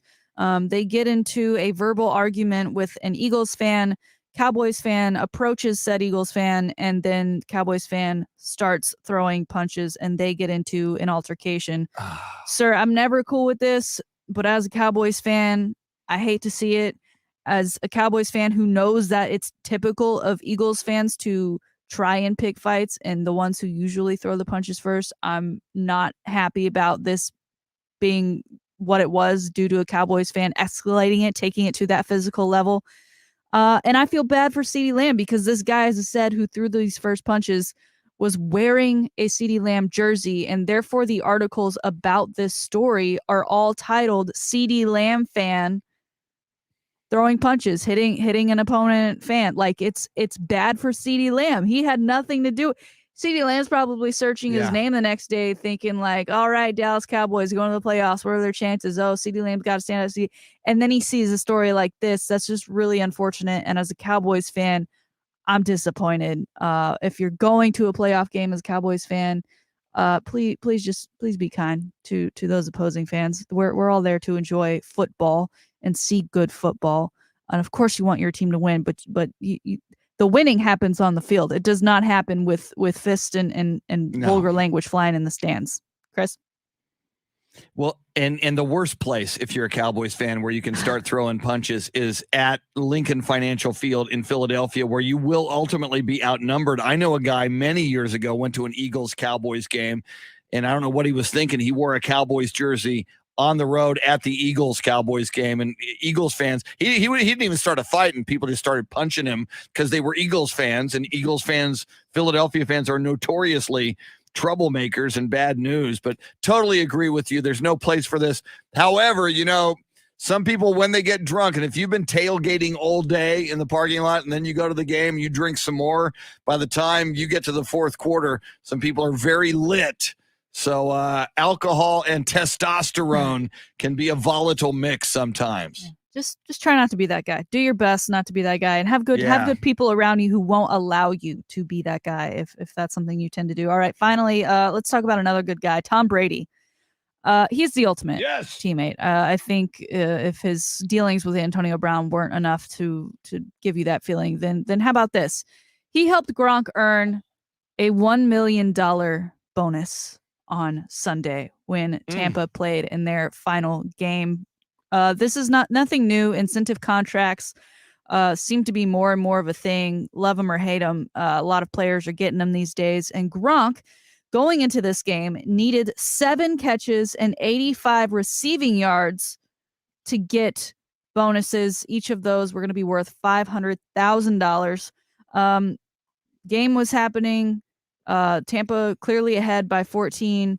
They're already going to the playoffs. They're starting to sit starters. Tom Brady says, Gronk only has 43 yards at this point, but he's got 6 catches. I need to make sure he gets some of this money. Tom Brady stays in to make sure that he gets at least $500,000, arguing on the sideline, saying, I'm not coming out. I'm not coming out. He gets the job done, passes another ball to Gronk, which he does take and get that 7th catch of the day. So there's $500,000 for you.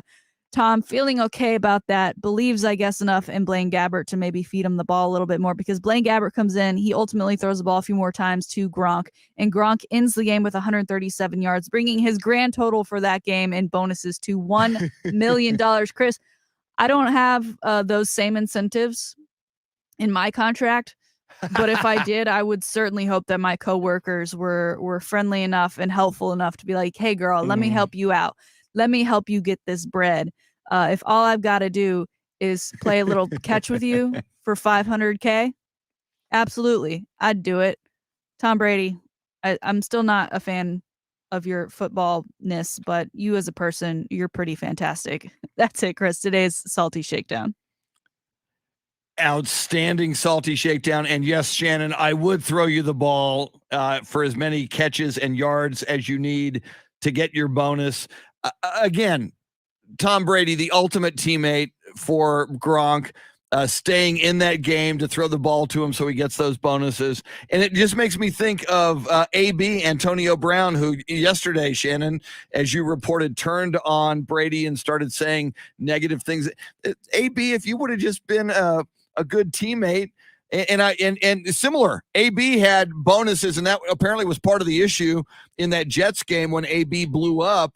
Brady would have gotten you the ball. You'd have made another $1 million if you'd have just been a good teammate to Tom Brady. So but again, and as you know, and I keep saying it, Shannon, for new listeners, I used to not like Tom Brady.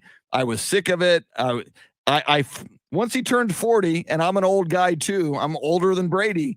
I like him. And I like that I like who he is. I like him more as a Buccaneer now than a Patriot. And he keeps doing good things. He keeps doing the right things. And I think he did the right thing again with Gronk on Sunday. Good teammate. I'm ready for you to be done. I'm ready for you to not have that opportunity. How crazy. Do you think Gronk told him before the game, hey man, obviously we want to win, but it would really be cool if like these are the marks I need to hit? Or if Tom Brady, being Tom Brady, just already knew that, right? Probably both. A little bit of both. I think Gronk. I mean, if you go, hey man, get me 7 catches for 85 yards, I get $1 million.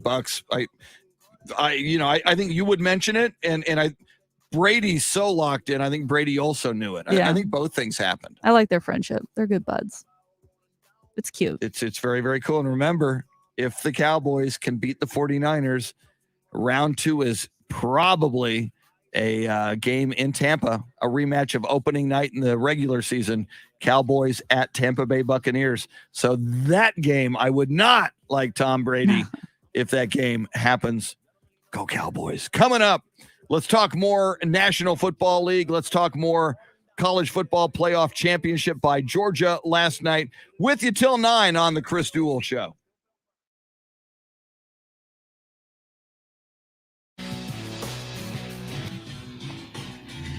Woo! I have to edit now 2 commercials. How long is that one? 30.3. Let's do this.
Coming up. Yeah, and I didn't look at that list. Okay, well, we'll just, we'll reset and we'll do the 3. Okay?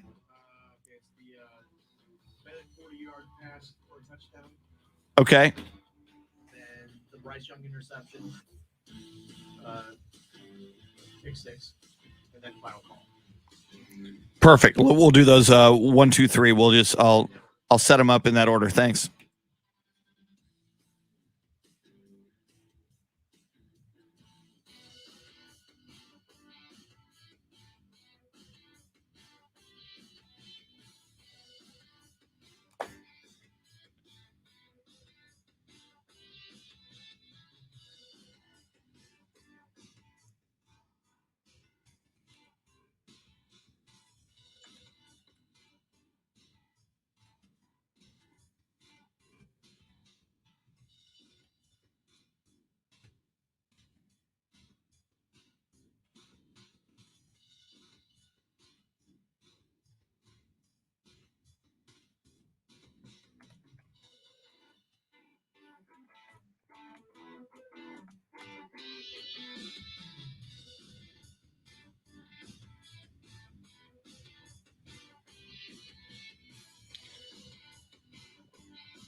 Coming up, we are going to, among other things,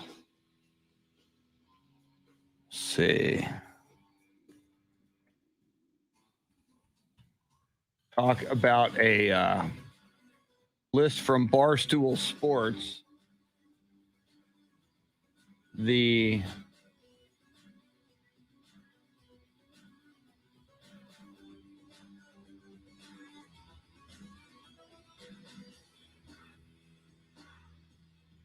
top male singers of all time. See if I can pull that up here. And I can. So here is the list. And we will discuss that coming up. Elvis, who had a birthday 3 days ago.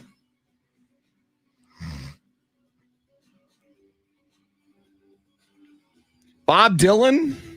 Now, songwriter, maybe Bob Dylan. Singer? I don't know.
All right, let me pull up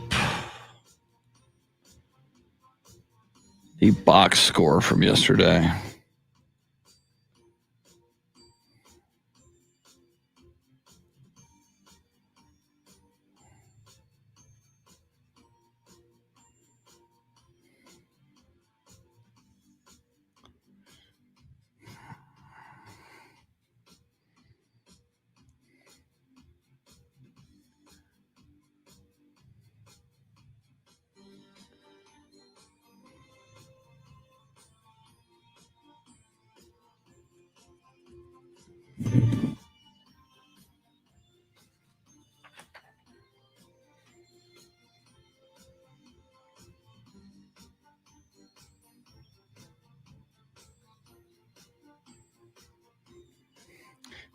Gordon says, what a bullshit list.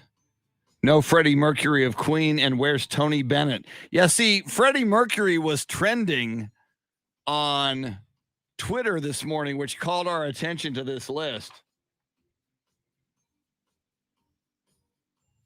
Axel J. Miller says Luther Vandross needs to be on that list.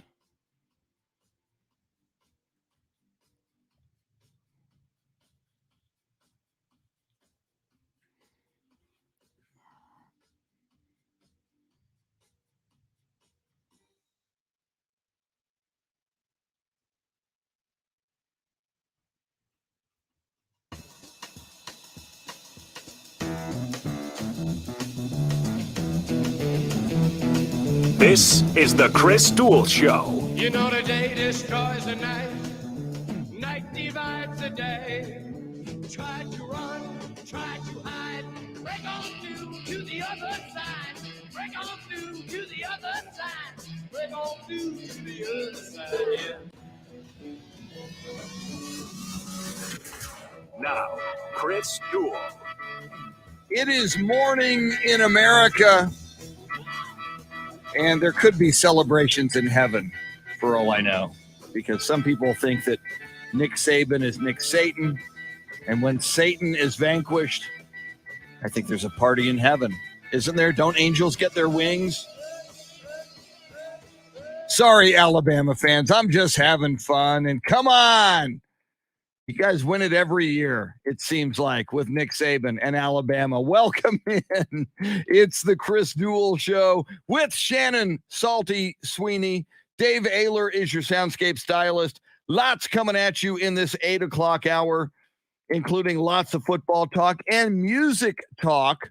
Some controversy on social media and Twitter as Barstool Sports has released a list of the best male singers of all time.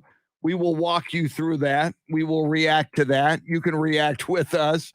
We're already getting reaction on the live video feed where we posted that list during the break. By the way, you can grab us on the live video feed. There's always lots going on there, and even stuff going on during the breaks. You can get there from Facebook Live, either AM 1300 The Zone's Facebook or Twitter page, and or Ticket 760's Facebook and or Twitter page. There's a YouTube way to get there as well. Coming up at 20 minutes after the hour, and that's only about 12 minutes away, another chance to win $1,000. Somebody will win $1,000. It's the Grand in Your Hand cash contest. We will do that. But Shannon, before that, I thought we'd, for new people tuning in, we've got three more highlights we would like to get to last night's national championship game between Georgia and Alabama. And Shannon, I've been saying this all morning, you know, the final score looks very lopsided, and it is, I guess. Georgia 33, Alabama 18, but with 8:09 remaining, and Georgia with the ball on the Alabama 40-yard line, 8:09 left in the fourth quarter in regulation. It was 18-13 Alabama. So, you know, that there was a lot of scoring in those final 8 minutes, all for Georgia. But, and again, as I said to you earlier, Shannon, I really felt after that controversial fumble by Stetson Bennett, and then Bama cashes in for a touchdown to take the 18-13 lead with about 10 minutes left in the game. It really felt like an Alabama win to me at that point. Yeah, again, you look at those two teams and how they stacked up pretty evenly matched, but you got to give the hand to Alabama every time. And oh, by the way, Heisman winning quarterback running things for that offense.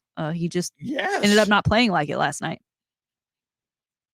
Yeah, and I say it all the time, and it usually holds true. The team with the better quarterback often wins the game. And Bryce Young versus Stetson Bennett, you could have made the argument. Bryce Young, the better quarterback. We talked about his receivers, a big injury at wide receiver earlier in the game for Alabama. So let me take you back to that moment. There's 8:09 to play in the game. Alabama's leading 18-13. I'm expecting Alabama to win at this point. Georgia snaps the ball. An Alabama lineman jumps offside, and to his credit, Georgia quarterback Stetson Bennett realizes he's got a free play. So he just chunks it to the corner of the end zone to Adonai Mitchell, who makes a tremendous catch for the go-ahead touchdown. Here's how that sounded. Bennett launching. Mitchell caught it. Touchdown, Georgia! For the free play, the Dogs retake the lead. So Georgia goes into the lead at that point, 19-18, and Georgia then gets the ball again, goes 7 plays, 62 yards. Stetson Bennett for another touchdown. This one a 15-yard touchdown pass to Brock Bowers, made it 26-18 with 3:33 to play. And you still thought, okay, an 8-point game, 26-18.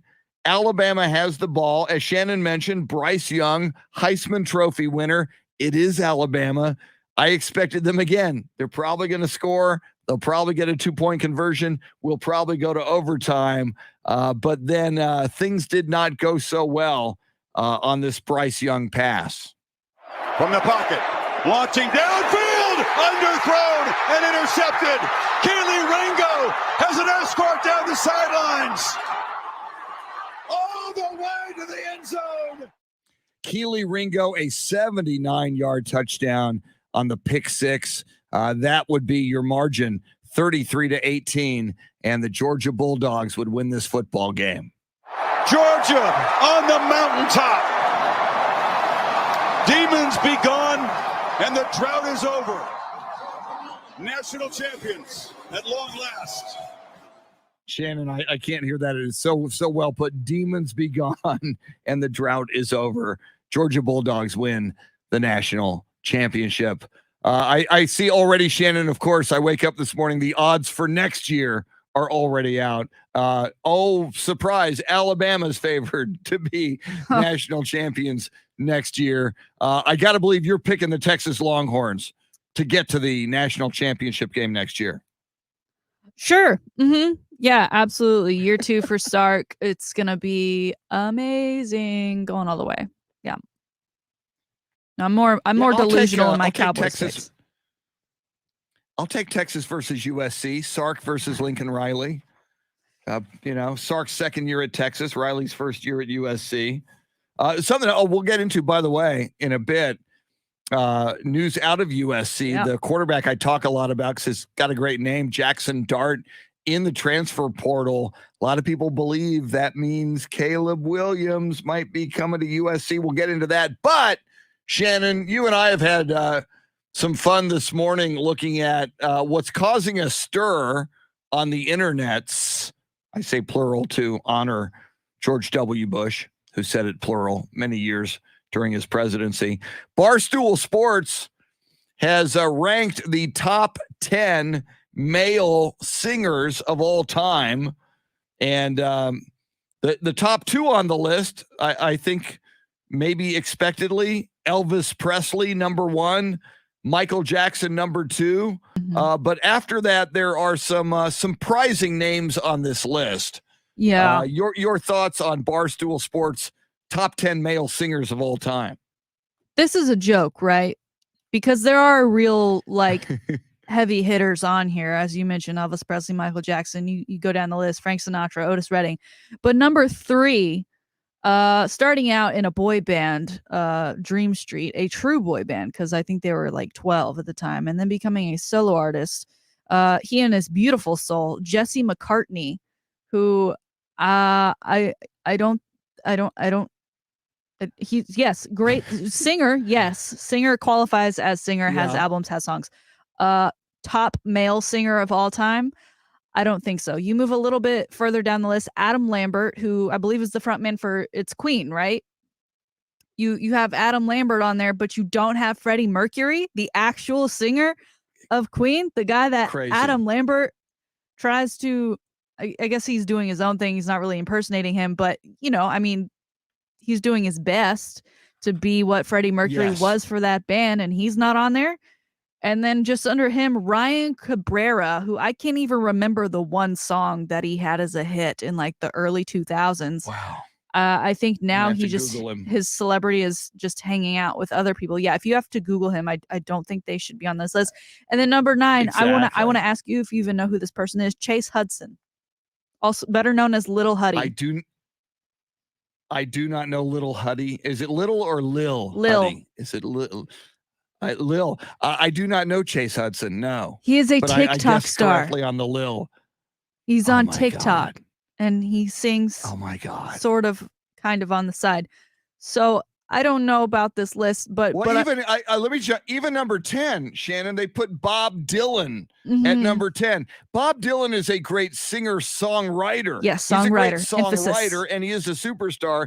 But the title of this is Top 10 Male Singers of All Time. Bob Dylan sings like, hey, Bob Dylan, or yeah. It's God love him, and I like Bob Dylan a lot, but my God, and what's weird, and you said, is this a joke? And what's weird about it is, when you first glance at it, you go, okay, Elvis Presley, number 1, Michael Jackson, number 2, Frank Sinatra is number 4, Otis Redding sitting on the dock of the bay is number 5. So it's weird. They put some credible names in this, but overall it's a bizarre list. Now, how upset are you that Paul McCartney is nowhere to be found on this list?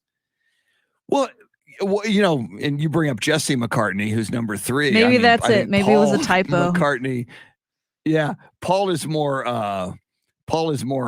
deserving of Jesse McCartney. But again, Paul McCartney and John Lennon, Shannon, I see them as great songwriters. And as you know, I'm a Beatles freak, and the Beatles are my favorite band. But if the category is singer, Paul's not as good as Freddie Mercury, who you brought up, who was left off of this list. Who's the lead singer of Queen? Who Freddie Mercury or Adam Mercury or Adam Lambert? No. I was thinking of Journey. Oh gosh, Steve Perry. Steve Perry. Steve Perry is a to put Adam Lambert on there. I'm forgetting the name of the guy who got from the Philippines. Now the front. He's fantastic.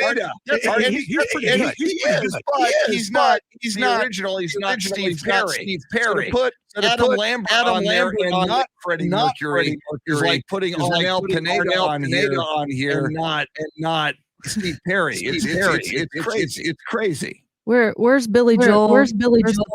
Where's the boss? Billy Joel's a great boss. Come on. How about your boy? Does Mr. Justin Timberlake belong on this list? I mean, I didn't want to bring it up. But since you brought it up, I mean, yes, absolutely, 100%. His runs are incredible, and he's the few who does perform live these days. Everyone performs live anymore, but he does. Now, what about Paul Rogers? Paul Rogers, Bad Company. Nice. He still sounds exactly the same as he did back in the 60s. 80 years, pushing 80. So, Roger Daltrey from the Who. Daltrey would be good. Absolutely. And I think even you put Bob Dylan on here.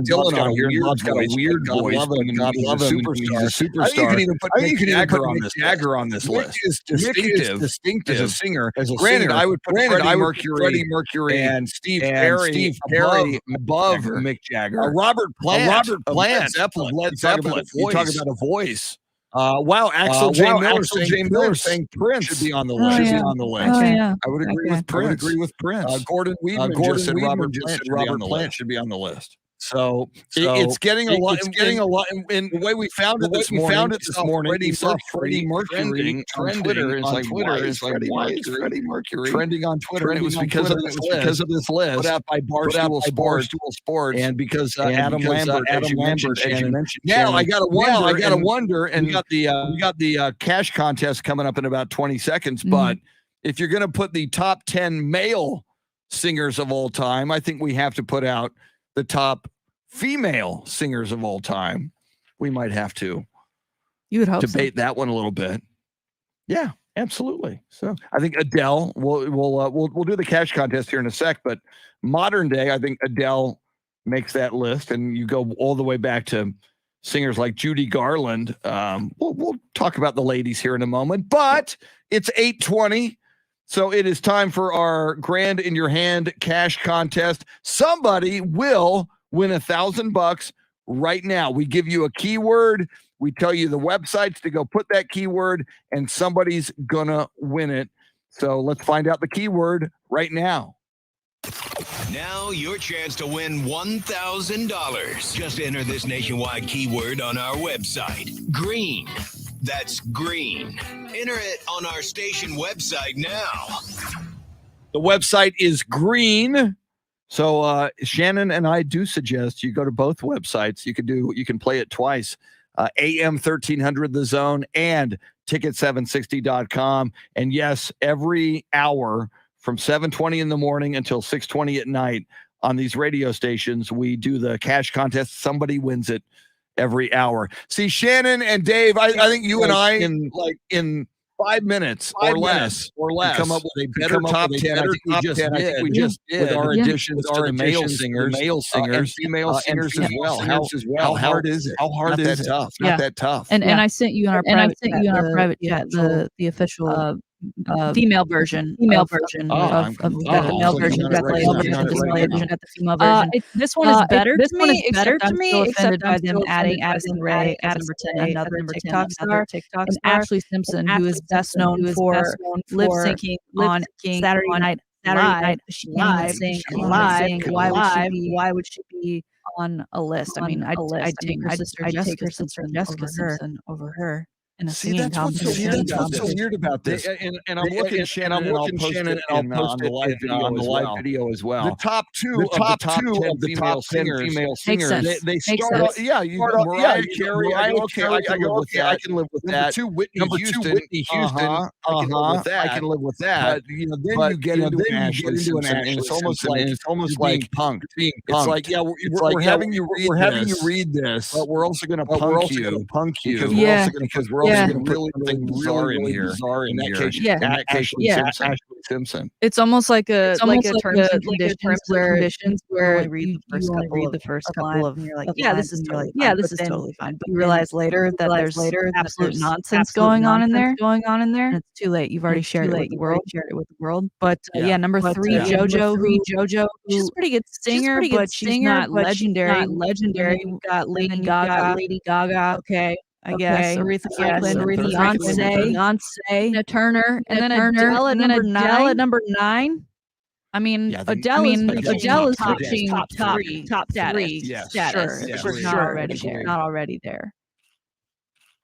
Gordon Weedman with a couple of other. Gordon is he's a rocker. Has been in musical his life. He's joining us on the live video feed, and now has run a record store, works in a record store. He's all about rock and roll and music. In addition to the ladies on the top female singers of all time, he says Pat Benatar and Ann Wilson of Heart. So I think both of those are very credible.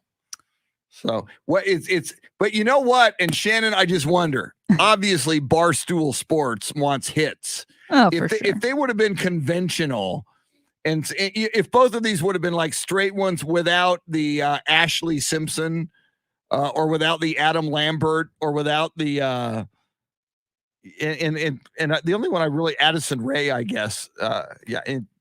but the main one is Ashley Simpson. I think maybe they engineered these just to say, let's put a couple in there to make people just go nuts and ballistic and want to tweet about it. That way it'll get both of these lists trending, and maybe that was their goal here. Well, congratulations if so, because it worked. But they are fun to talk about. They are fun. Very discussion. cool. They are, absolutely. And I'm just trying to think. So, all right. If you had to pick a number one for female and number one male all-time singers, and we're not talking songwriters, we're talking singers, just the voice. If they had to just stand there and belt it even a cappella on a stage. Okay. So Shannon, give me number one female, number one male, then we'll go Dave, then I'll give you female mine. And a male, greatest singers of all time. For female, I'd have to go with Adele. I think Mariah Carey in her prime, I'd take her, but lately Mariah Carey has not been great, so I'm going to go Adele. For male, I'm going to go maybe a little bit off just because I think his voice is absolutely incredible. Chris Stapleton. Wow. I mean, let him sing the phone book. I'll listen to that on repeat all day. Okay, so we've got Adele and Chris Stapleton as the greatest female and male singers of all time. Dave Oehler. You can only pick one in each category. Who do you got? Female. I'd say Whitney Houston before she hit the pipe. And on the male, I go Roger Daltrey. I think he has great range. Daltrey is amazing. It's pretty amazing. Female. I'm gonna go Aretha Franklin. Lead singer of the Who. Yeah, I'm going to go Aretha Franklin. Exactly. Female. Exactly. Aretha, although I could go Whitney. I think it's very close. Very close. Good. Yeah. Yeah. But I gotta go Freddie Mercury. And that's what was trending. And I'm not saying it just because that was trending. But everybody, I love somebody was suggesting Blair Rogers video feed says Celine Dion. Oh yeah, Miss Vegas herself. I think you look at her body of work. She was a good singer. But I played her way too much on the standard, so I can't stand her. Wow. Tough crowd. I think she's top five. She's got a good voice.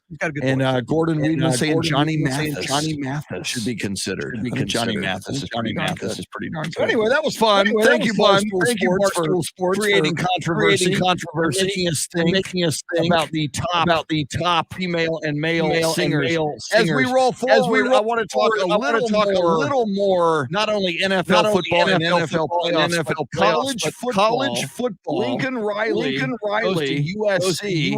And a guy that I've been raving about, a true freshman with a great name for a quarterback, Jackson Dart, now enters the transfer portal, which caused a lot of college football analysts yesterday began reading tea leaves as to who will be Lincoln Riley's quarterback at USC next season. Nobody knows for sure, but there is certainly speculation running amok. We'll get into that. We'll talk college football.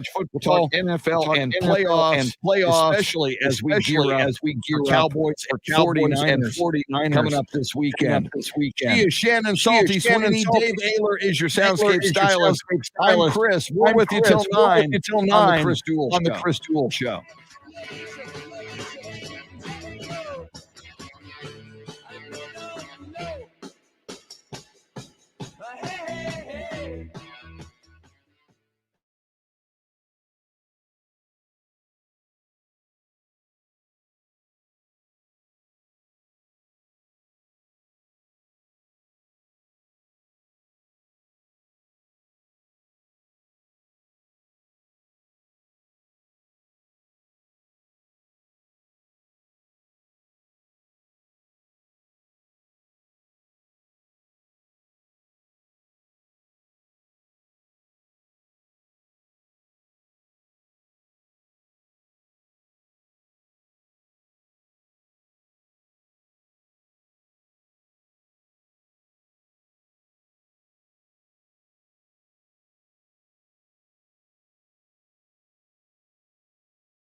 Gordon said no Nat King Cole.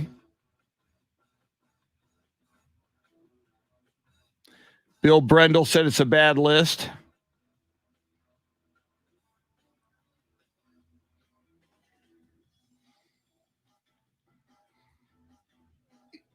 Oh, my goodness.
Sam Cooke, that's another good one.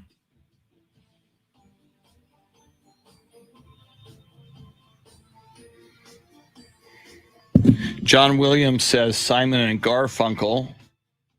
There's a really good audio book.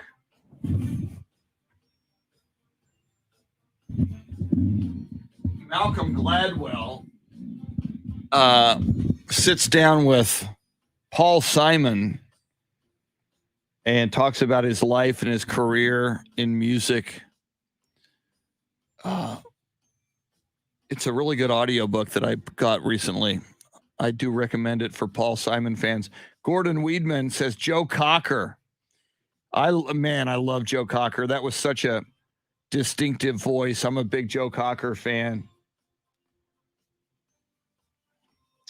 See, I need to mention that, and I'll do that here.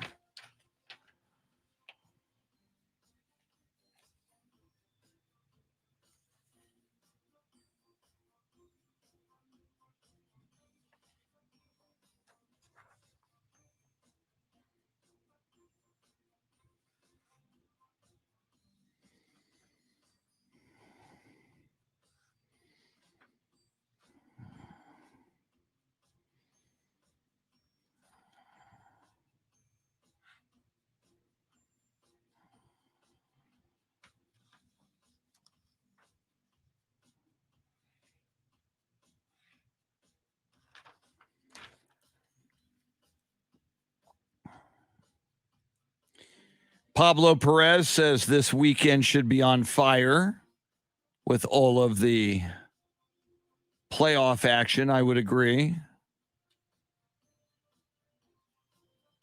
Gordon Weedman says Joe Cocker also rebounded from his downward spiral of addiction. Yeah, I've heard some bad stories about Joe Cocker in concert when he was really lit and forgetting lyrics and having a hard time. But man, in his prime and at Woodstock and when he was on, man, he was special. That Mad Dogs and Englishmen tour with Leon Russell on piano, Rita Coolidge, part of that group. That album and the documentary, Mad Dogs and Englishmen, tremendous. One of my favorite rockumentaries ever. Joe Cocker, Mad Dogs and Englishmen. Here we go. Yes. Back to the Chris Duel Show with Shannon Salty Sweeney. You say you want a revolution. Well, you know. One of my favorite Beatles tunes, Revolution, which if you're a Beatles fan, you know they did that version, which is a faster version, and they did a slower version. And they also did a really weird song, which is not at all related, called Revolution Number 9 on the White Album, which is kind of like a multi-minute drug trip, but that's a whole nother thing. Welcome in. It's the Chris Duel Show with Shannon Salty Sweeney on the morning after Georgia prevails over Alabama and wins the national championship game. We'll talk a little college football here, then we'll dive back into NFL playoff weekend, which is only 4 days away. Don't forget, we got NFL playoff games on Saturday, 2 of them, then 3 on Sunday, and then a Monday night NFL wildcard weekend playoff game. If I were a Cowboys fan, or if the Cowboys were playing, I am a Cowboys fan. As a Cowboys fan, I would not want the Cowboys drawing the Monday night game, because if you win that and you advance, you got 1 less day of prep, maybe 2 less if you face one of the teams, but you don't, because those are AFC teams playing on the Saturday. But anyway, we'll get into all of that. We want you to get playoff ready and stock up on your favorite gear for the playoffs, including tailgating.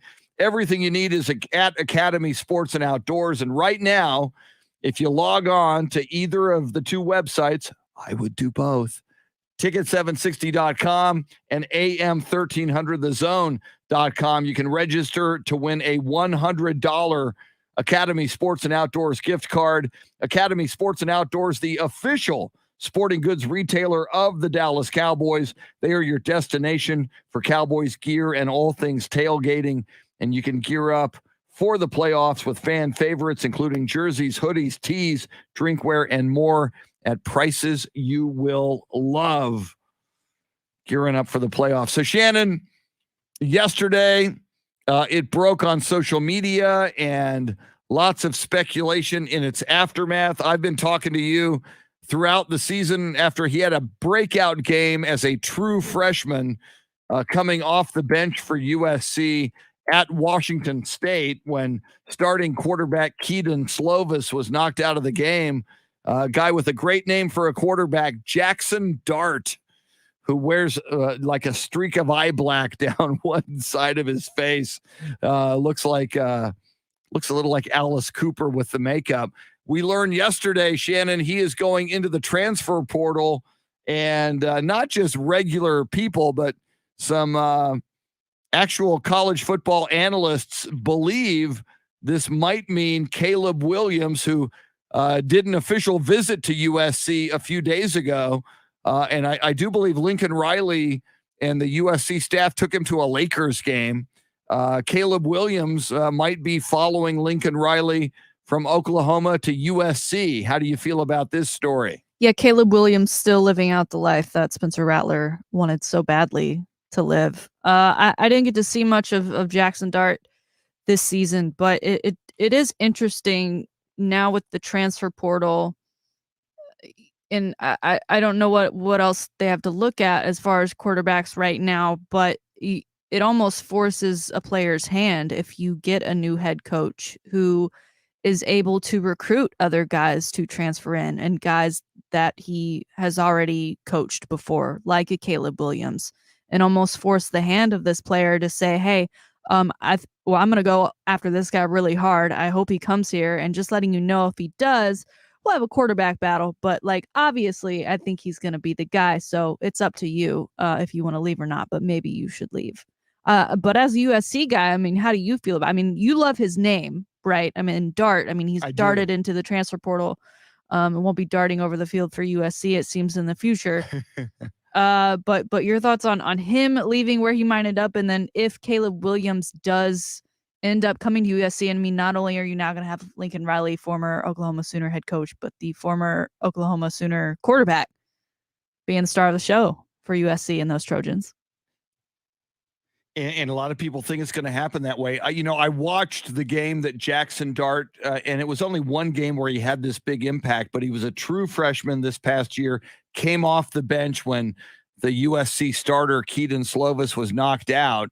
And then he threw I think it was 4 touchdown passes to lead USC from behind to win. And he has an it factor.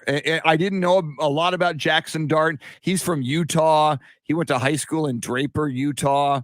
He was, on Max Preps, one of the top high school quarterbacks coming into college football. But that one magical afternoon where he came in off the bench and threw all this, he looked so poised. He was a true freshman. It was his first action. So I felt good about the future at quarterback for USC. Obviously, everything changes now that Lincoln Riley is coming. And if indeed, I got to believe, since it happened yesterday, Shannon, as you describe, either Caleb Williams found something out, or maybe Lincoln Riley, and I would hope this were the case, maybe Lincoln Riley leveled with him and said, hey, I got to let you know, something's going to change here. Caleb Williams is coming. And obviously the head coach would probably say, as you said, we'll have a quarterback competition, but if you're smart, you would see the writing on the wall. So I hope it goes well for Jackson Dart and the other quarterback, Keaton Slovis. It was interesting because USC had JT Daniels. I saw him on the sideline last night for Georgia. JT Daniels was supposed to be the next big thing at quarterback for USC. He gets knocked out in the first game of the season a couple of years ago. In comes Keaton Slovis, whose high school quarterback coach was Kurt Warner, the Hall of Famer. Keaton Slovis plays really well, looks like the future at quarterback for USC. Graham Harrell was the offensive coordinator. So now, so JT Daniels goes to Georgia, winds up not starting there. As you've often said, Shannon, you go into the transfer portal, the grass is not always greener on the other side of the transfer portal. And then Keaton Slovis gets hurt. In comes Jackson Dart, and he looks like the future. Jackson Dart now transfers to Pittsburgh. And oh, by the way, I hear yesterday that Graham Harrell, the USC offensive coordinator, didn't get that gig under Lincoln Riley. So yesterday he becomes the West Virginia offensive coordinator. And now we'll see if Caleb Williams is the new quarterback at USC. A lot of musical chairs going on in college football these days. Yeah, college football. And then, of course, the coaching world in the NFL. We're getting word now the Broncos currently have 9 interviews set up for that opening position as head coach, 2 of which are current Cowboys coaches, Kellen Moore and Dan Quinn. Do you think we're going to lose both of them this year? I feel like one, yes, but both, yeah. I don't know what that looks like. We can't have the defense go back to what it was before we had Dan Quinn. No. And Shannon, we've talked about it. Of the 3, Mike McCarthy, the head coach, Kellen Moore, the offensive coordinator, Dan Quinn, the defensive coordinator. Of those 3 coaches, I rank Mike McCarthy number 3. I would rank Dan Quinn at number 1. Give me Dan Quinn, please. Number 2, Kellen Moore. I guess he's got an upside. Dak really enjoys working with him. And number 3, Mike McCarthy really shows me nothing thus far. I have this question for you, Shannon. Let's say the 49ers beat the Dallas Cowboys, and that is the sexy pick, by the way. If you go reading analysts at theathletic.com, ESPN.com, all these sports websites, the sexy pick, if you're an NFL analyst, is Niners will upset the Dallas Cowboys on Sunday.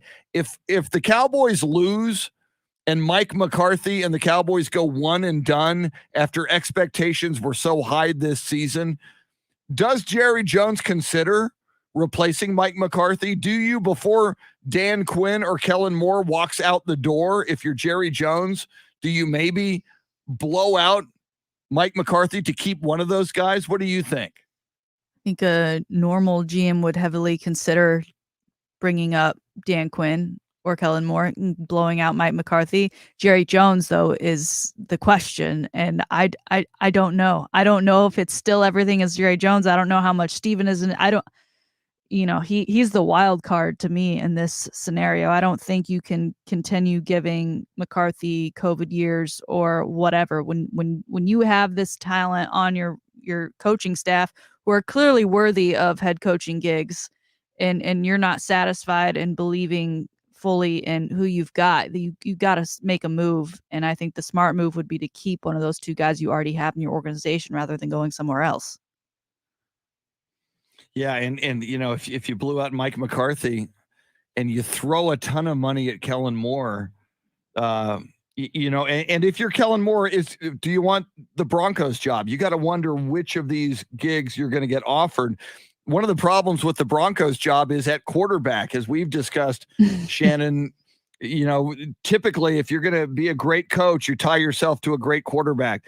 Tom Brady and Bill Belichick, Joe Montana and Bill Walsh, Jimmy Johnson, Troy Aikman, Roger Staubach, and Tom Landry. If I'm Kellen Moore and you got a shot at sunshine over in Jacksonville, Trevor Lawrence, maybe you say yes to that offer. I don't see anybody at quarterback at Denver at this point who's, a guy you want to hitch your wagon to for the long term. Yeah, I think it comes down to like an ego thing, right? I mean, because they have long suffered. I mean, yeah, they had Peyton in there for a spark, but it's just they can't get right over there, and unless you've got that ego of like, I'm gonna find my guy, and I'm gonna, especially again considering the draft this year, who really out of that draft is gonna become a superstar. I'd take Trevor Lawrence, and also I don't want to play in Mile High. I don't want to do that. I don't want to do that full time. Not for me. Yeah. Going to be very, very interesting. And as we mentioned earlier, David Culley, we played you the audio thus far, hanging on to that gig with the Houston Texans. Shannon, tomorrow on the show, we will bring on the great Bill Schoening, voice of the San Antonio Spurs. Spurs have hit a rocky patch on the road. They had a 7-game road trip. They went 1-6. They've had 6 guys out with health and safety protocols. So Spurs are going to try to get right tomorrow night against the Houston Rockets. We'll talk about that, among other things, with Bill Schoening, as we know, a card-carrying fan of the Philadelphia Eagles. So I'm sure we'll talk some NFL with Bill as well. Oh, yeah. Looking forward to it. And I want to talk to him about some NBA All-Star voting, because I know last year the Spurs really wanted DeMar DeRozan. He's clearly a front runner this year, but he's no longer a Spur. So are there any guys on the Spurs team that should maybe get their toe dipped into that all-star pool or just receive votes to get recognized in that way? Yeah, DeJounte Murray, I think, certainly deserving. And one more thing I did want to bring up, I wish we had more time to talk about it. Colt McCoy is trending this morning on Twitter because Alabama fans are talking about Jamison Williams and all of their injuries. They think it's not fair. They think they would have won the national championship if they didn't have these injuries last night. To which credit Texas Longhorn fans. Colt McCoy there's all kinds of Colt McCoy photos and memes as a retort to Alabama and the championship they won over the Longhorns when Colt McCoy was knocked out of that national championship game. Yeah. Also, you'll get one next year, so I don't feel bad for you. Sorry. I just don't. Alabama. Well, Shannon, Salty, Sweeney, how did you survive without coffee? No coffee this morning for you. I did it. I survived just to make my day better. I'm gonna go to a doctor's appointment. After this. Can't wait. Oh my God. Best day ever. Best day ever. The hits just keep on coming. I know. I hope it goes well. All right. I didn't plan this well at all. Yes, hang in there, Shannon. We'll do this again tomorrow in 21 hours. Dave Oehler, great job. Thanks for your contributions, musically and otherwise. Thank you. Be back tomorrow. Yes, I'll be here. All right. Best of luck to your Steelers at Arrowhead. What is probably Ben Roethlisberger's final game. We'll talk a lot more NFL playoffs tomorrow. We'll talk Spurs and NBA and keep an eye on the coaching carousel, both in pro and college football. Have yourself a great Taco Tuesday. Go enjoy some tacos. It's your duty as a Texan and as an American. We will see you tomorrow in 21 hours. Thanks for hanging out. Adios, amigos.